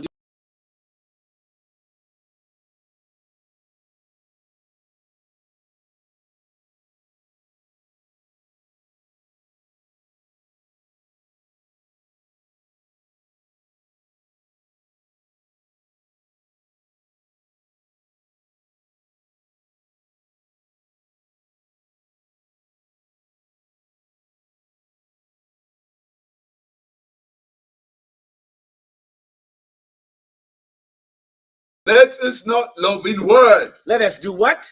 Let us not love in Let word. us not love in word. That's the way that the Christians love. The Christians love in word. Their love is talk surface deep. That's it. It's on the surface and it's all talk. Let us not love in word. Keep going. Got him on gun. Neither in tongue. No, neither in tongue. A ton of Valentine's Day cards. Valentine's, you celebrate that over here, right? Oh, forget about it. You would think no marriages break up on Valentine's Day. You would think there aren't single mothers and single fathers. Have you seen Valentine's Day, Ak? It's a spectacle, man. Like, I mean, it is I remember seeing it and going, you would think that there are two parents in every house. Right. When you see Valentine's Day with the balloons and they everywhere. The balloons and the teddy bears. Look at how much money is made in Great Britain for Valentine's Day. And then tell me how many families in Great Britain have two parents. Let's compare those numbers together. Let's see if they coalesce. They coalesce with one another. I appreciate you. Because damn, on Valentine's Day, you would think love reigns in the Black and West Indian community. That there's nothing but love and togetherness and kisses and chocolates. They come to find out we hate one another. We never stay together, and everyone's parents break up. Well, then love here is only talk. It's talk for Valentine's Day. Captain Mashah. Valentine's Day boosted UK online revenues, with shoppers predicted to have spent approximately £1.37 billion on February 14th, up from £926 million last year. Come to find out, y'all, you are more in love than you were last year. Who would have known? Love is reigning in the UK. You love each other. The marriages, the relation, there are no relationship problems here. Captain Yathak. Now it explains why we saw Cupid last night on the statue. There's Cupid on this. Where was that at again? Where they go to the camp speaking. It's London. Central London. The Cupid on the statue. That's correct. That's a naked Cupid. Listen, love is in charge. Love, you love each other more than you did last year. Now, do you have the amount of homes that have two parents in the home? All right, children that grow up with two parents. I had a divorce rate. Oh, I'll take that. Go ahead. Right, nearly half of all marriages end in divorce. You see, I don't understand that. Then that confuses me. Because how could that be? You love each other more every year. And how could you be getting divorced? Maybe your full Commanding General Yahanna's in the room. Bear with me, I'm not used to this. You are not right about what you're doing. That's for damn sure. That's for sure. Okay, you're wrong. That much I can guarantee. You're lying about loving each other. Is that simple enough? When you say you love each other, you're lying. You don't love each other. You don't. All right? Not with all your heart and all your soul. You don't. Otherwise, you would stay together. You'd stay together. You deal with the annoyances of this person. You find a way to make your peace with being with them. And guess who else you don't love? The child. Because you absolutely know. Give me the statistics on this. Give me the statistics on what happens to a child when the parents break up. I think it's like a 70% shift. Children from broken homes, I think, have a 70% shift in having a life that will be a bad life when their children break up. You give me a house with two parents in it. The stats say that child is going to be better than a child where the parents break up. So now, if the parents just simply love the kid, they'll change their behaviors to stay with each other. The man will stop drinking so that the wife doesn't hate him. The woman will stop buying so many shoes.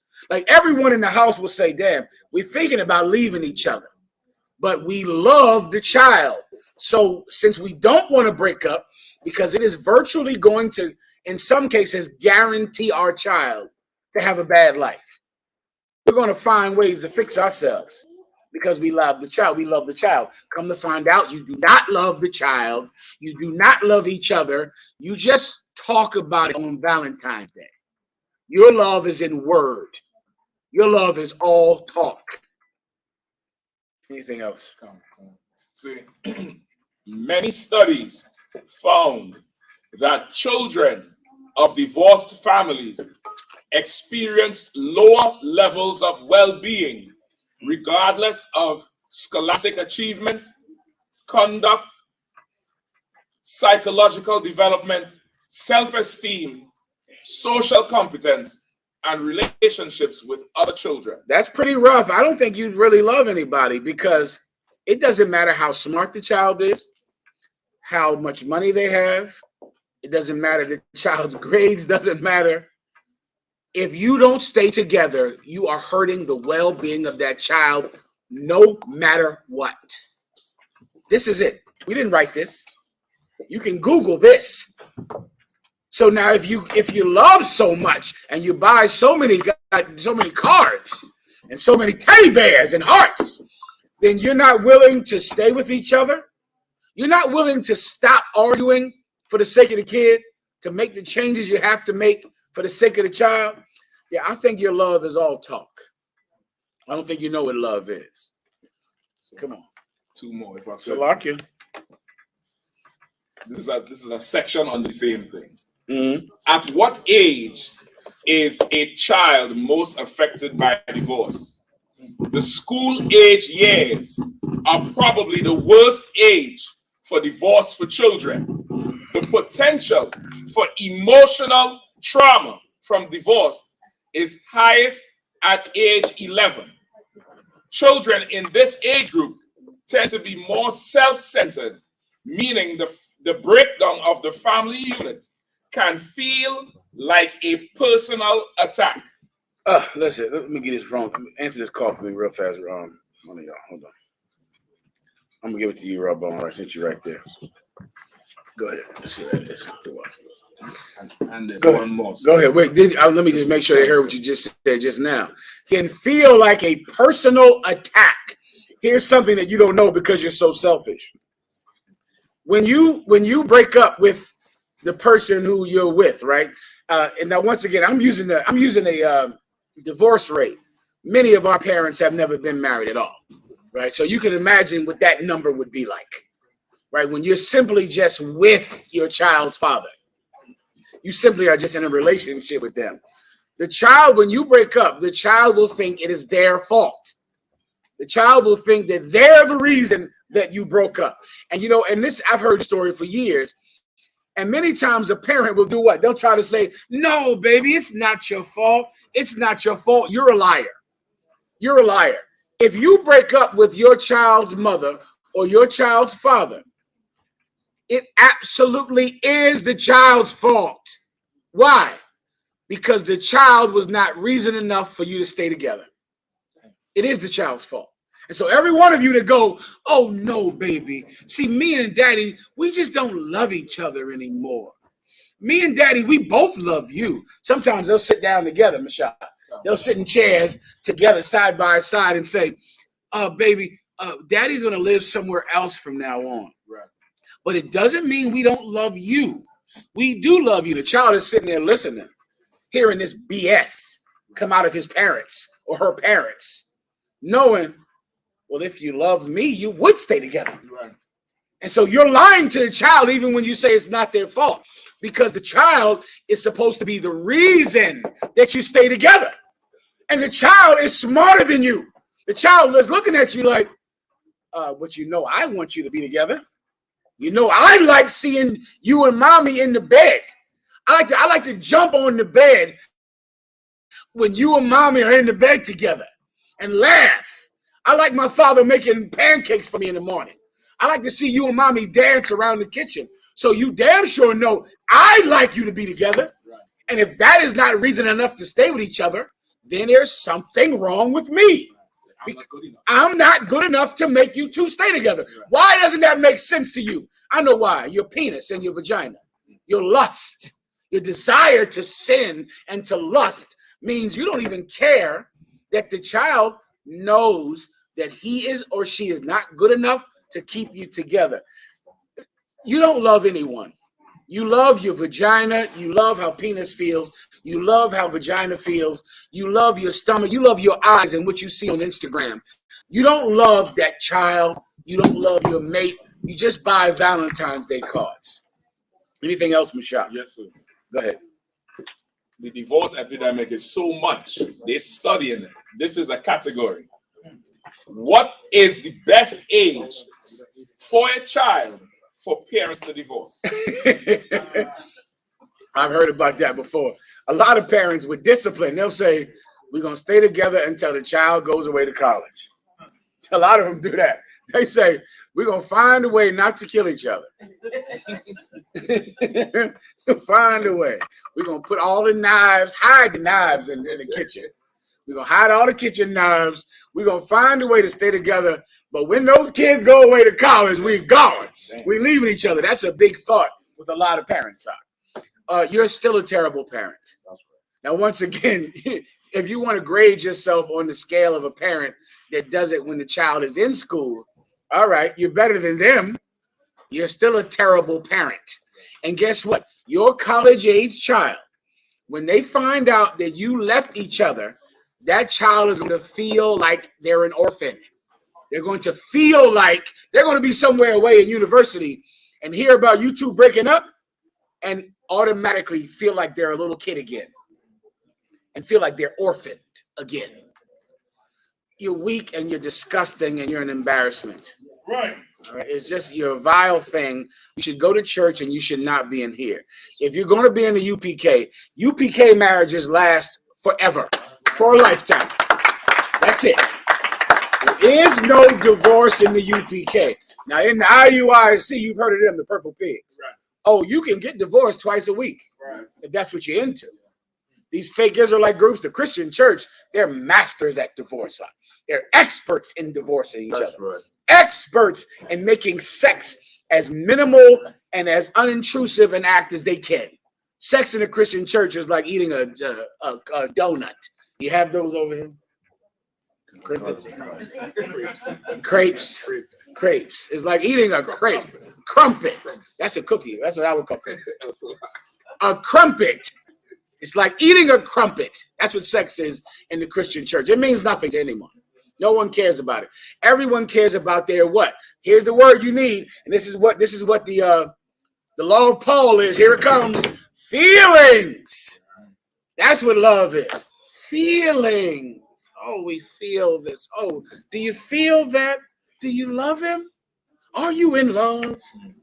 Everything is a feeling. Love is not a feeling, it's an action. It's a commitment. I tell you, love not in word. Continue.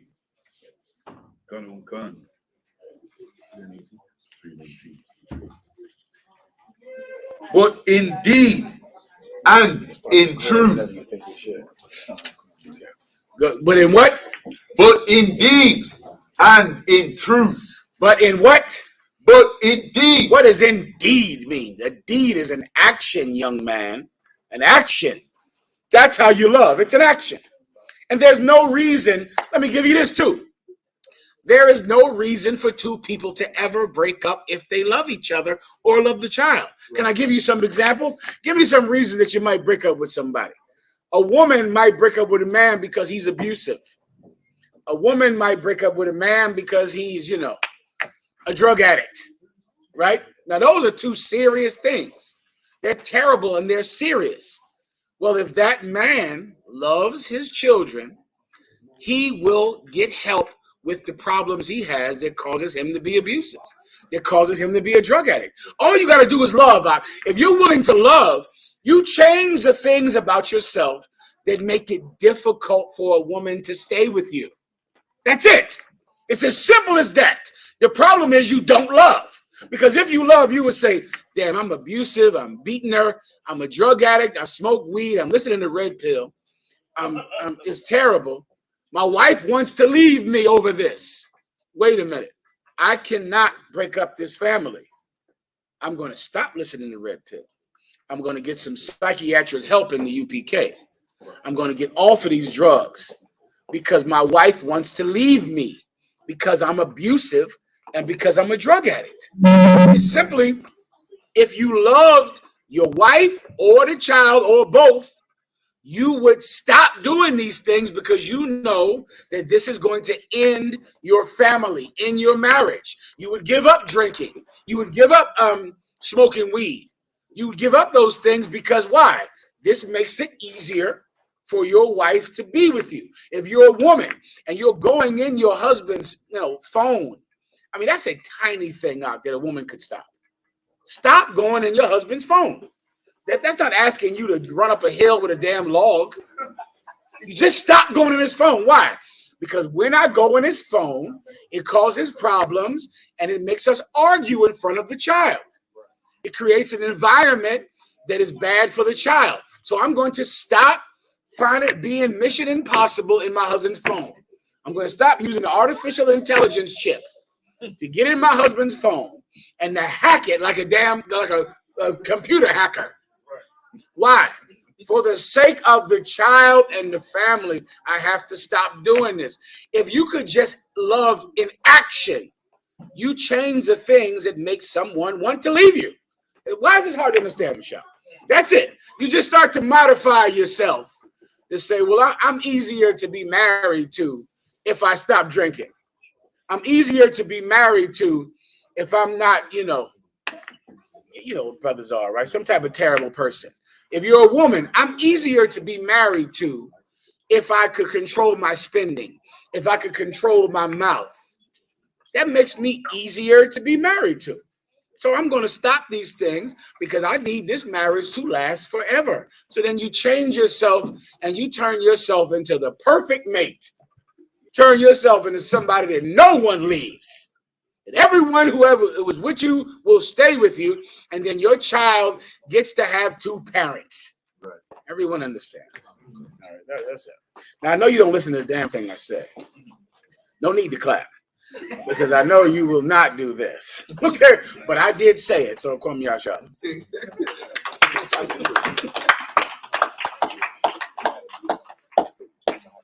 Commander General Yahanna, Mashaka is saying we should start your show now. It's probably a good idea with the time and everything, according to Michelle, for the room. Okay. We'll take a brief break. Unless you could do this, is what we could do. You could go here to the box. I slide over to the school and do the grill. It's 20 minutes away, and we can stay there all the time. You better go talk to General Yahanna about that, just in case. We'll take one more question. Yeah, I'll take one more question through.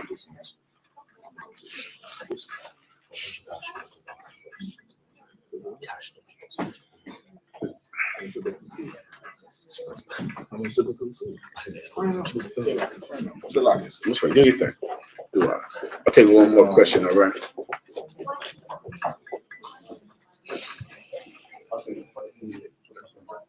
So, any questions in the room?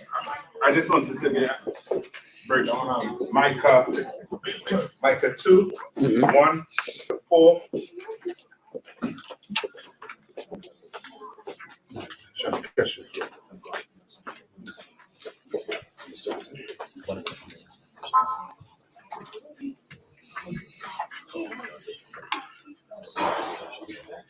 No, you raised there something in specific. Damn, I forgot that. Micah 2 and 4. 2, verse 1 to 4. Okay, solid. But 4 is the one where I really Do you still think? having a problem. No problem. Okay. Micah 2, verse 1. Woe to them that devise iniquity and work evil upon their bed. When the morning is light, they practice it, because it is in the power of their hand. Yeah, okay. To best understand this, you might want to understand premeditation.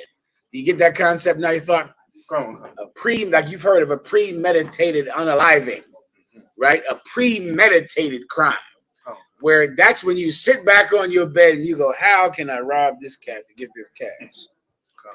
I meet him up there. I do this. I do that." It's premeditation, and even in British society, it aggravates the crime that you committed because it was not a crime of passion. It wasn't a crime that you just did on a spur of the moment. You planned it, you thought about it, which makes you more culpable in the punishment. You understand? So that's what this is talking about. Someone that, come on, boy, come on, warrior. Someone that thinks about a crime before they do it. Do whatever you want. Someone that thinks about a crime before they do it. Woe unto them, meaning you're going to get punished more because you premeditated this crime. There's a crime where you might harm someone in self-defense. That's legal. There's a crime where you might harm someone on the spur of the moment. It's not, as legal, but it's not like plotting on him and laying in wait and waiting out in a car outside of his house to hurt him. That's what you're talking about. You're talking about, where you think about it, plot it out to do a crime. You get my point. So I'm going to skip to verse 3 because it explains verse 2. No sweat. Therefore, thus saith the Lord, behold, against this family do I devise an evil, from which ye shall not remove your necks, neither shall ye go haughtily, for this time is evil. Ooh, This read is that. Esau. Yeah, read that. Say it one more time. This is Esau he's talking about here. Why do you say that, though? Because he said he's not going to remove the something from around his neck. Remember it one more time, sir. Okay. Therefore, thus say the Lord, behold, against this family do I. If I could, is there above this? I haven't read it for myself yet. Is above this? Is it speaking about Esau? It says, yeah, and they covet fields and take them by violence. So then now I'm just basing on what you're telling me. This is speaking about Esau above in the chapter. In verse 2, concept. In verse 2. Yeah, concept. And so the Most High is saying that he has plotted out. He has premeditated a destruction for Esau. Against this family. The family meaning the family of Edom, the family of Esau. Correct. Then is that your question or is it something else? No, that was part of the part you need is the power is in his hands. Meaning if you premeditate a crime. That's in verse 1. You premeditate a crime. When you wake up, the power is in your hands to do it. You've already thought about it. You've already plotted it out. Now when you wake up, you have the ability to carry it out. Well, the Most High is seeing that Esau has committed premeditated crimes against us.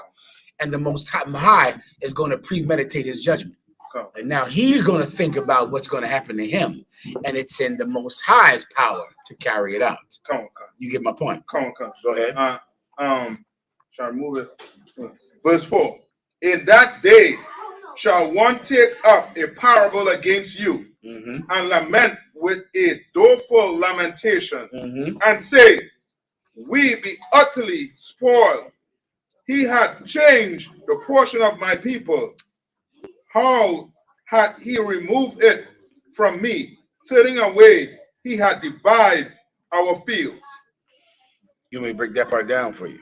Yeah, that's what say the part. Verse 4. Read it one more time, please. In that day shall one take up a parable against you. Taking up a parable against him is like a saying that is negative for you. Okay. Meaning it describes a negative aspect about you. Come on.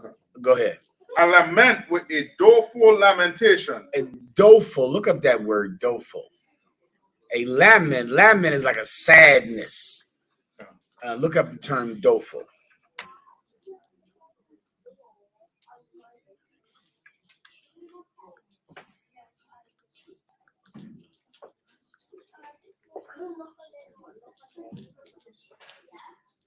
When I look at that, the verse 1, could you say that that's like that's real racism? Break it down. Meaning, okay, the people like to say that we racist, but we have no power. There ain't no power in our hand. Like we can sit back and think how we going to destroy, you know what I mean, right. The oppressor, but exactly. There's no power in our hand. There's no such thing as black or Hispanic racism. That's not real. Racism is a system, which is what the ism is. Right. Okay. The ism is telling you that it's a system based on exalting another race over another. It's like capitalism. You and I can't be capitalists sitting in poverty in the ghetto selling, cigarettes to one another. Right. You understand? We're not capitalists. Right? We're poor people hustling for money. You have people on your island back in Trinidad, selling bananas on the side of the road? Coconut? Are they capitalists? No. They're poor people trying to earn a couple of damn pounds, trying to, make ends meet. They're not capitalists. A capitalist, you got to do that in New York, out in Manhattan, in Wall Street, in London.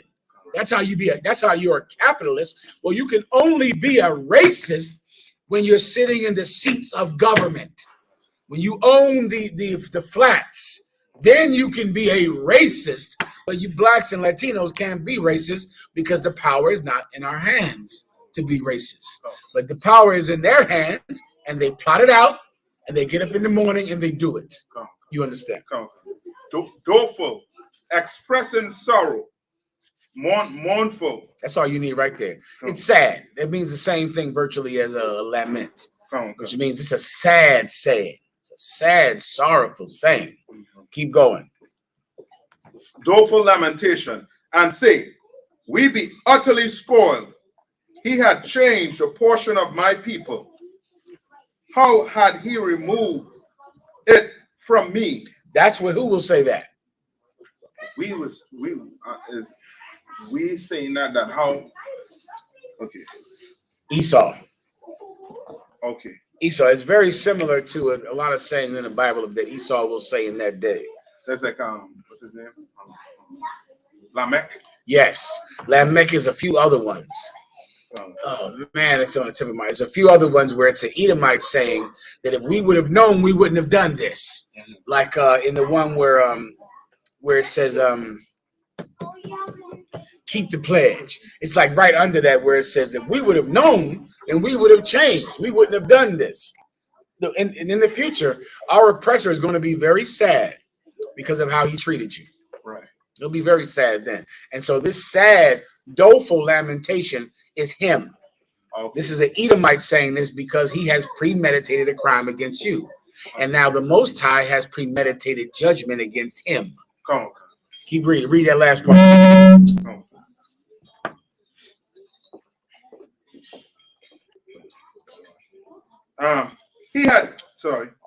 And say, we be utterly spoiled. That's the future of our oppressor.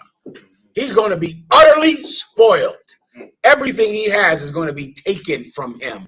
That's what this is about, I don't know why you're listening to Red Pill. You don't want to rule the world? What's the point of this? That part I try to get, but I don't understand it, probably because I don't smoke weed. I don't get how you are in a religion, in a belief, but the point of it is to do what? Is to, I don't know, watch movies and philosophize. I don't even understand the point of I don't get reading the Bible if you don't want to rule like King David. If you don't want to rule like Solomon, then what is the point of all of this? Just to get spiritual happiness from reading the Bible? I don't even understand religions. I call fake Israelites, but of course, I'm one West. I follow Commanding General Yahanna, so I don't get what some old family Shabbat Shalom cat would do, or some Christian would do. I don't know why you're even doing it at all. But why read the Bible if you don't want to conquer the planet? That is what everyone in there is doing. That's the whole thing. We're reading about right now how our oppressor, who premeditated crime against us, the Most High is going to give us justice and premeditate it and do it. And then when it happens, our oppressor will say, again, we be utterly spoiled. We be what? Utterly spoiled. Listen, don't you want that to happen? You people out there watching online and our subscribers online, don't you want justice? Right. Or else what is the point of all this complaining? Why do any of it? Why complain? Why say anything if you don't want actual justice to happen? There's going to come a time, if we can change, if we can stop being crystal worshiping, chakra worshiping, weed smoking hippies. That is what Mashak. Where's Mashak at? Mashak, give me the thing about marijuana in the damn. Do I have time or are we wrapping it? No. Give me the thing about marijuana in the Vietnam in America. Just so I can now get into my topic briefly about red pill, fake Israelites smoking weed, getting high, and worshiping the Matrix, worshiping the Avengers Infinity War. This is speaking about our oppressor. He's going to say what? He's going to say we have been utterly spoiled. Keep going. He had changed the portion of my people. How had he removed it from me? He had what? He had changed the portion of my people. Meaning before our oppressor was getting what? The planet. Now his portion becomes slavery in the kingdom of heaven. Our oppressor is going into slavery. You don't want that.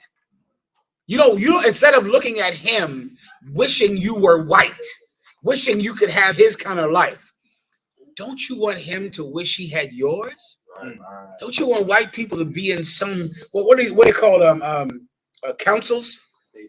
Estates. Okay, which word is appropriate? Council estate. Instead of you living in a council estate, looking at him like, damn, how can we make it out of here? Don't you want him to live in a council estate, looking at you saying, how can we be more like the Caribbeans? How can we be more like the Haitians? You don't want that? It's not something that you never thought that you could achieve that. If you follow the law of God, we could switch existence here. He would be in the council of states. He look at you and just go, this is so terrible. You know, I'll give you another thing. I'm sure Red Pill does that would make me sick if I was in the world. Thinking about the kings of Africa. You know, we used to be kings. Who's heard that term before? We used to be kings. We were the kings of Egypt. You know, we were Cleopatra. What do they say? You know, we were King Tutankhamun. You know who King Tut was? Yahanna's here. Brother, ignorant person of the world. Wouldn't you like it if oppressors had to sit in a council estate and say, we used to have America. We used to have Great Britain. We used to be prime ministers. We used to be kings. God, don't you want that? Don't you want to switch this? And if you're looking at, instead of you looking at him rule the world and talking about how at one time you ruled Egypt, don't you want him to sit in a hole and talk about how he used to be King Charles? Don't you want that? Aren't you willing to do anything, give up anything to switch with him? That's what this is all about. That's why we give up drugs. So he can sit in some hole in the ground saying, we used to be in Buckingham Palace. We used to have 10 Downing Street. Now, what are you doing? Sitting in some hovel going, you know we were King Tut. You know we used to rule the planet. Who gives a F? You rule it. So what? You're sitting here now in the council hoping you can get a job. Who cares? Why don't you take the future? Take it. Sit up and look in front of yourself and say, I have to change this about myself to take the future, and then take it, and then do it. Then you could have this. One day, our oppressor, our slave masters would say what? Again. We be utterly spoiled. He had changed a portion of my people. How had he removed it from me? Turning away, he had divided our fields. Don't listen, I don't know what more I can tell you. Okay, I'm just finished talking to you. All right. This is what the UPK is doing. This is what we want. This is why we make the sacrifices we make. This is the point. We don't want to just look at the elites and wish we were them. We want to become the elites. And we want the elites to go into the council estates. For them to sit in there and wish they were us. Now, let me show you one thing. I got to go. All right, I got about 5 minutes. What do you have? And some of those whole Revelations 9. This is my last one, all right? 1 second. Let me catch up with you real fast. Revelations 9 and 26.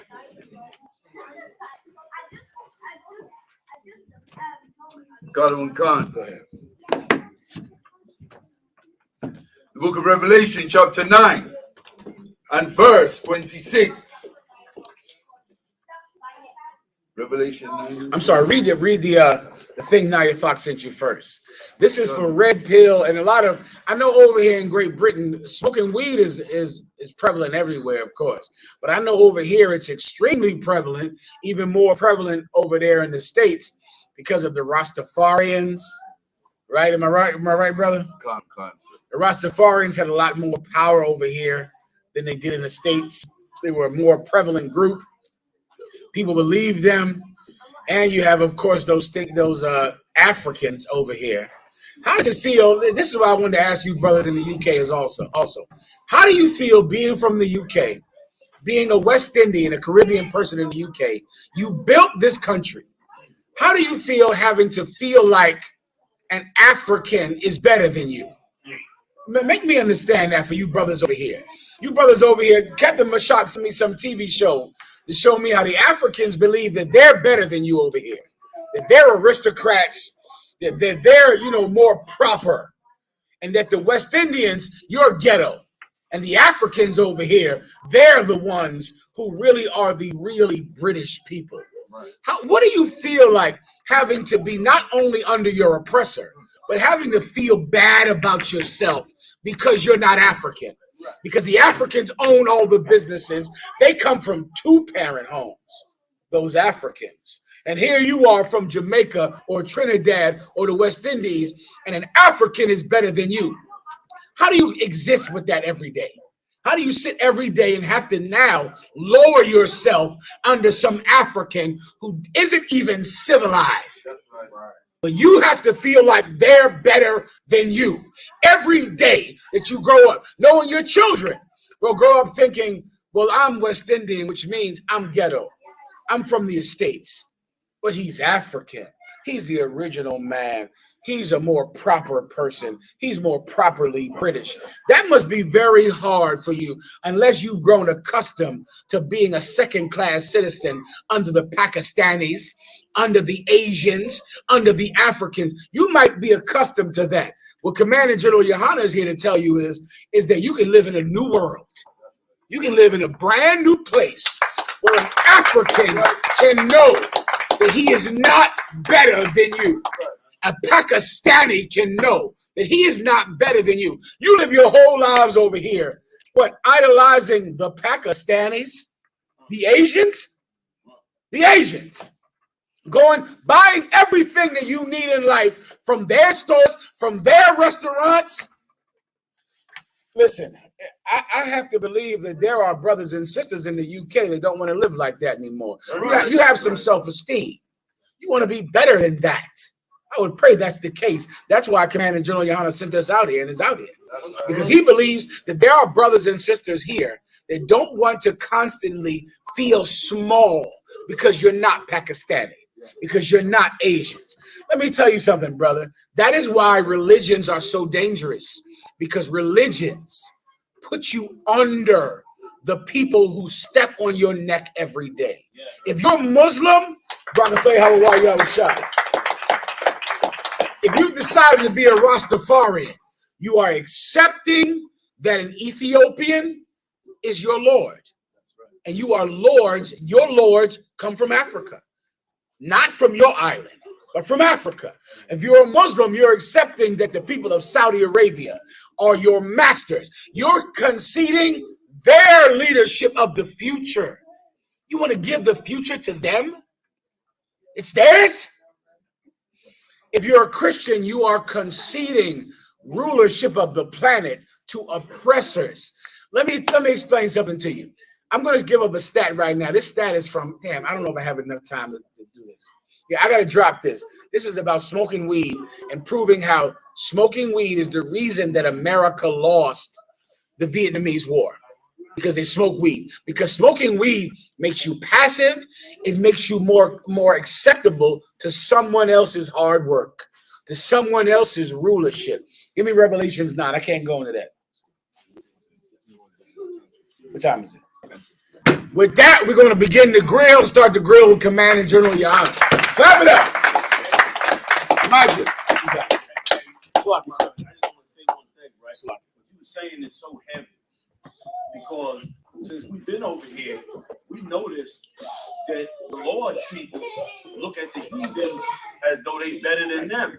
And what's amazing to me is this, that it was the Caribbean that built this place for these heathens to come over here. That's right. And they come over here and just automatically assume the authoritative position.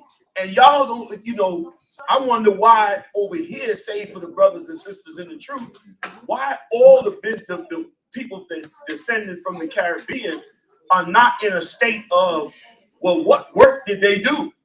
Like why is the Africans better? Like, what did they build? What did they labor? They trying to get rid of Caribbean people now who was building this place since the 60s. And if I can add one more thing, what a lot of people don't know is that the United States and Great Britain would have lost World War II if not for the brothers in the Caribbean. That's right. You know why, right? Because London was bombed by Hitler into the ground. The Luftwaffe destroyed their air force. The only thing that they had left was their navy, and it was failing. But it was the oil in the Caribbean that they got out of that Caribbean into Great Britain that kept both countries alive.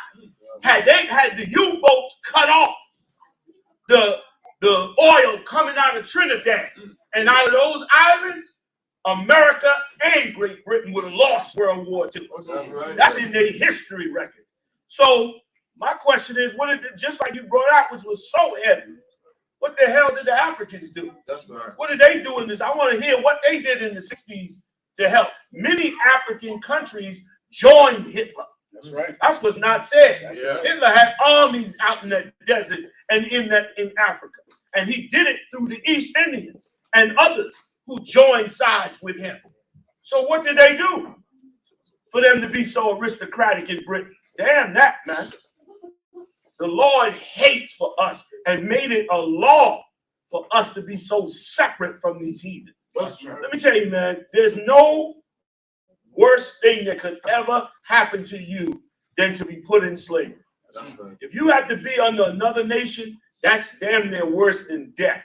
It's damn near is death, because it means your entire life and existence is to live for another nation's success. That's right. And like you brought out earlier, again, the class, give it up for General Yahanna. It was so heavy in the earlier part of the class, and he was bringing out how, you know, everybody wants to find a religion that joins us to the other nation. This red pill guy or whoever he is, bringing us into serving another nation, joining another nation, just puts us in more slavery. Like we're supposed to reject anything that takes us underneath somebody else. And the Lord said in Deuteronomy, you couldn't even get more plainer than that. Stranger that is within you shall get up above thee very high, and you shall come down very low. I was talking with me and Shamgar was talking just yesterday. And I said, Shamgar, what's up with these fake Israelite groups? Shamgar said, sir, just about every fake Israelite group is now run by Africans. That's right. Them purple cats group down here, Africans running. That's right. GMS, Africans running. Who's the other one? GOCC, you know who's running that. Africans running that. Every group, the Africans come in and get up above them, and they respect the Africans, and they go into, listen, find out you an Israelite and go into slavery under an African, you are the filth of the earth. That's right. You find the one religion on earth that says you are better than the Africans. You join, I'm saying religion loosely. You join it, and then you become a slave to the African. That's a lie. Whatever you in, it's a lie. Let me tell you something. You a Hebrew Israelite anywhere in the world. Anybody telling you that you got to accept another nation over you or equal with you is satanic. Right. It's demonic. I guarantee you it'll destroy. It's a lie. What? Give it up for General Yahanna.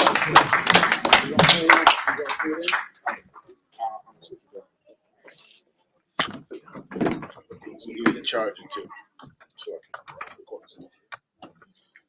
Them Germans, brother, you know what them U-boats are? They submarines. They submarines that ride right below the water. They were riding right below the water, man. And you know, getting into the Caribbean is like going into almost like a big circle. And you could only go in certain parts because certain parts, which they call the Bermuda Triangle, is dangerous for ships. So they had to go through other certain parts. They was bombing the hell out of them ships. But they had to go in that Caribbean because they had to get that Trinidadian oil. They had to get all that oil from that Caribbean.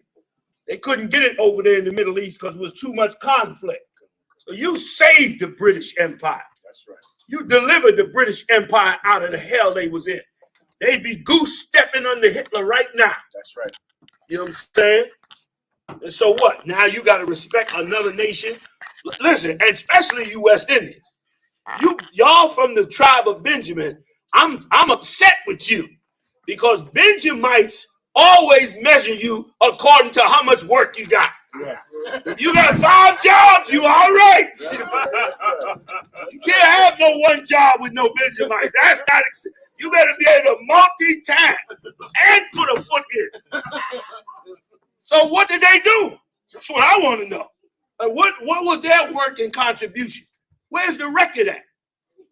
Just like in the United States, didn't nobody get nothing until you worked so hard. You sacrificed so much in America and here in Great Britain. That you sacrificed so much that this man had to give you rights. And when he gave you them rights, what happened? Every heathen flooded into the country and used up those rights. And they knew, and they made it so well in that the rights should have went to you. When they passed the Civil Rights Bill, it should have only been for the blacks and the West Indians and the Latinos, because that's the only ones that built them empires. Wasn't no Africans building no empires back then. Wasn't no Pakistanis or Arabs or nothing. They couldn't even get in the country. Until 65, You was from one of them other countries, you couldn't even get in the country. And even after 65, you could only get in the country on a work visa. And the only one that came over here was the Caribbean and the Latinos, the Lord's chosen. So how you gonna let these heathens take over? That was a good class, man. Give it a one last time. Highly motivated, man. You gotta give us a speaker if you could. Because we don't need some sound. We ain't got no more voice. It is? Yeah. Right. 1, 2, 1, 2. No volume. I could pass it too. Can I take it off of this? So I could just pass it as brothers need it. This one to pass a little more. If that one is in tied to the speaker? No, this one is for the computer. Okay. You can't make that a wide. Can you put that on the stand where everybody could hear that? Or does it have to be up close? No, it'll pick up, but if you put it out, it'll a little less. Yeah. But if you turn the speaker up, yeah, it should pick up everything. Let's do that. And then this way we can pass the mic and everybody can be heard on the mic. And then Lord allow this one to pick up. Don't jam yourself up. Oh, okay. Yeah. Y'all good? So, you got more of them Coca-Cola? Yes. Carafia, about 40. 4 Coca-Cola. Yeah. Whoever wants. You got a cake? I got to do something with that light though. It's in the way. Both of these lights is in your camera. I don't know. Can you see them on camera? The lights, are they on camera? No, I'm saying. You might have to back everybody in. Back the camera up. Is everybody here? A cup of ice. Yeah. Cup of ice. Everybody might need a cup of ice too. Thank you. All right, let's get into it. Whenever you're ready, Michelle, you're gonna let us know, right? Yes, sir.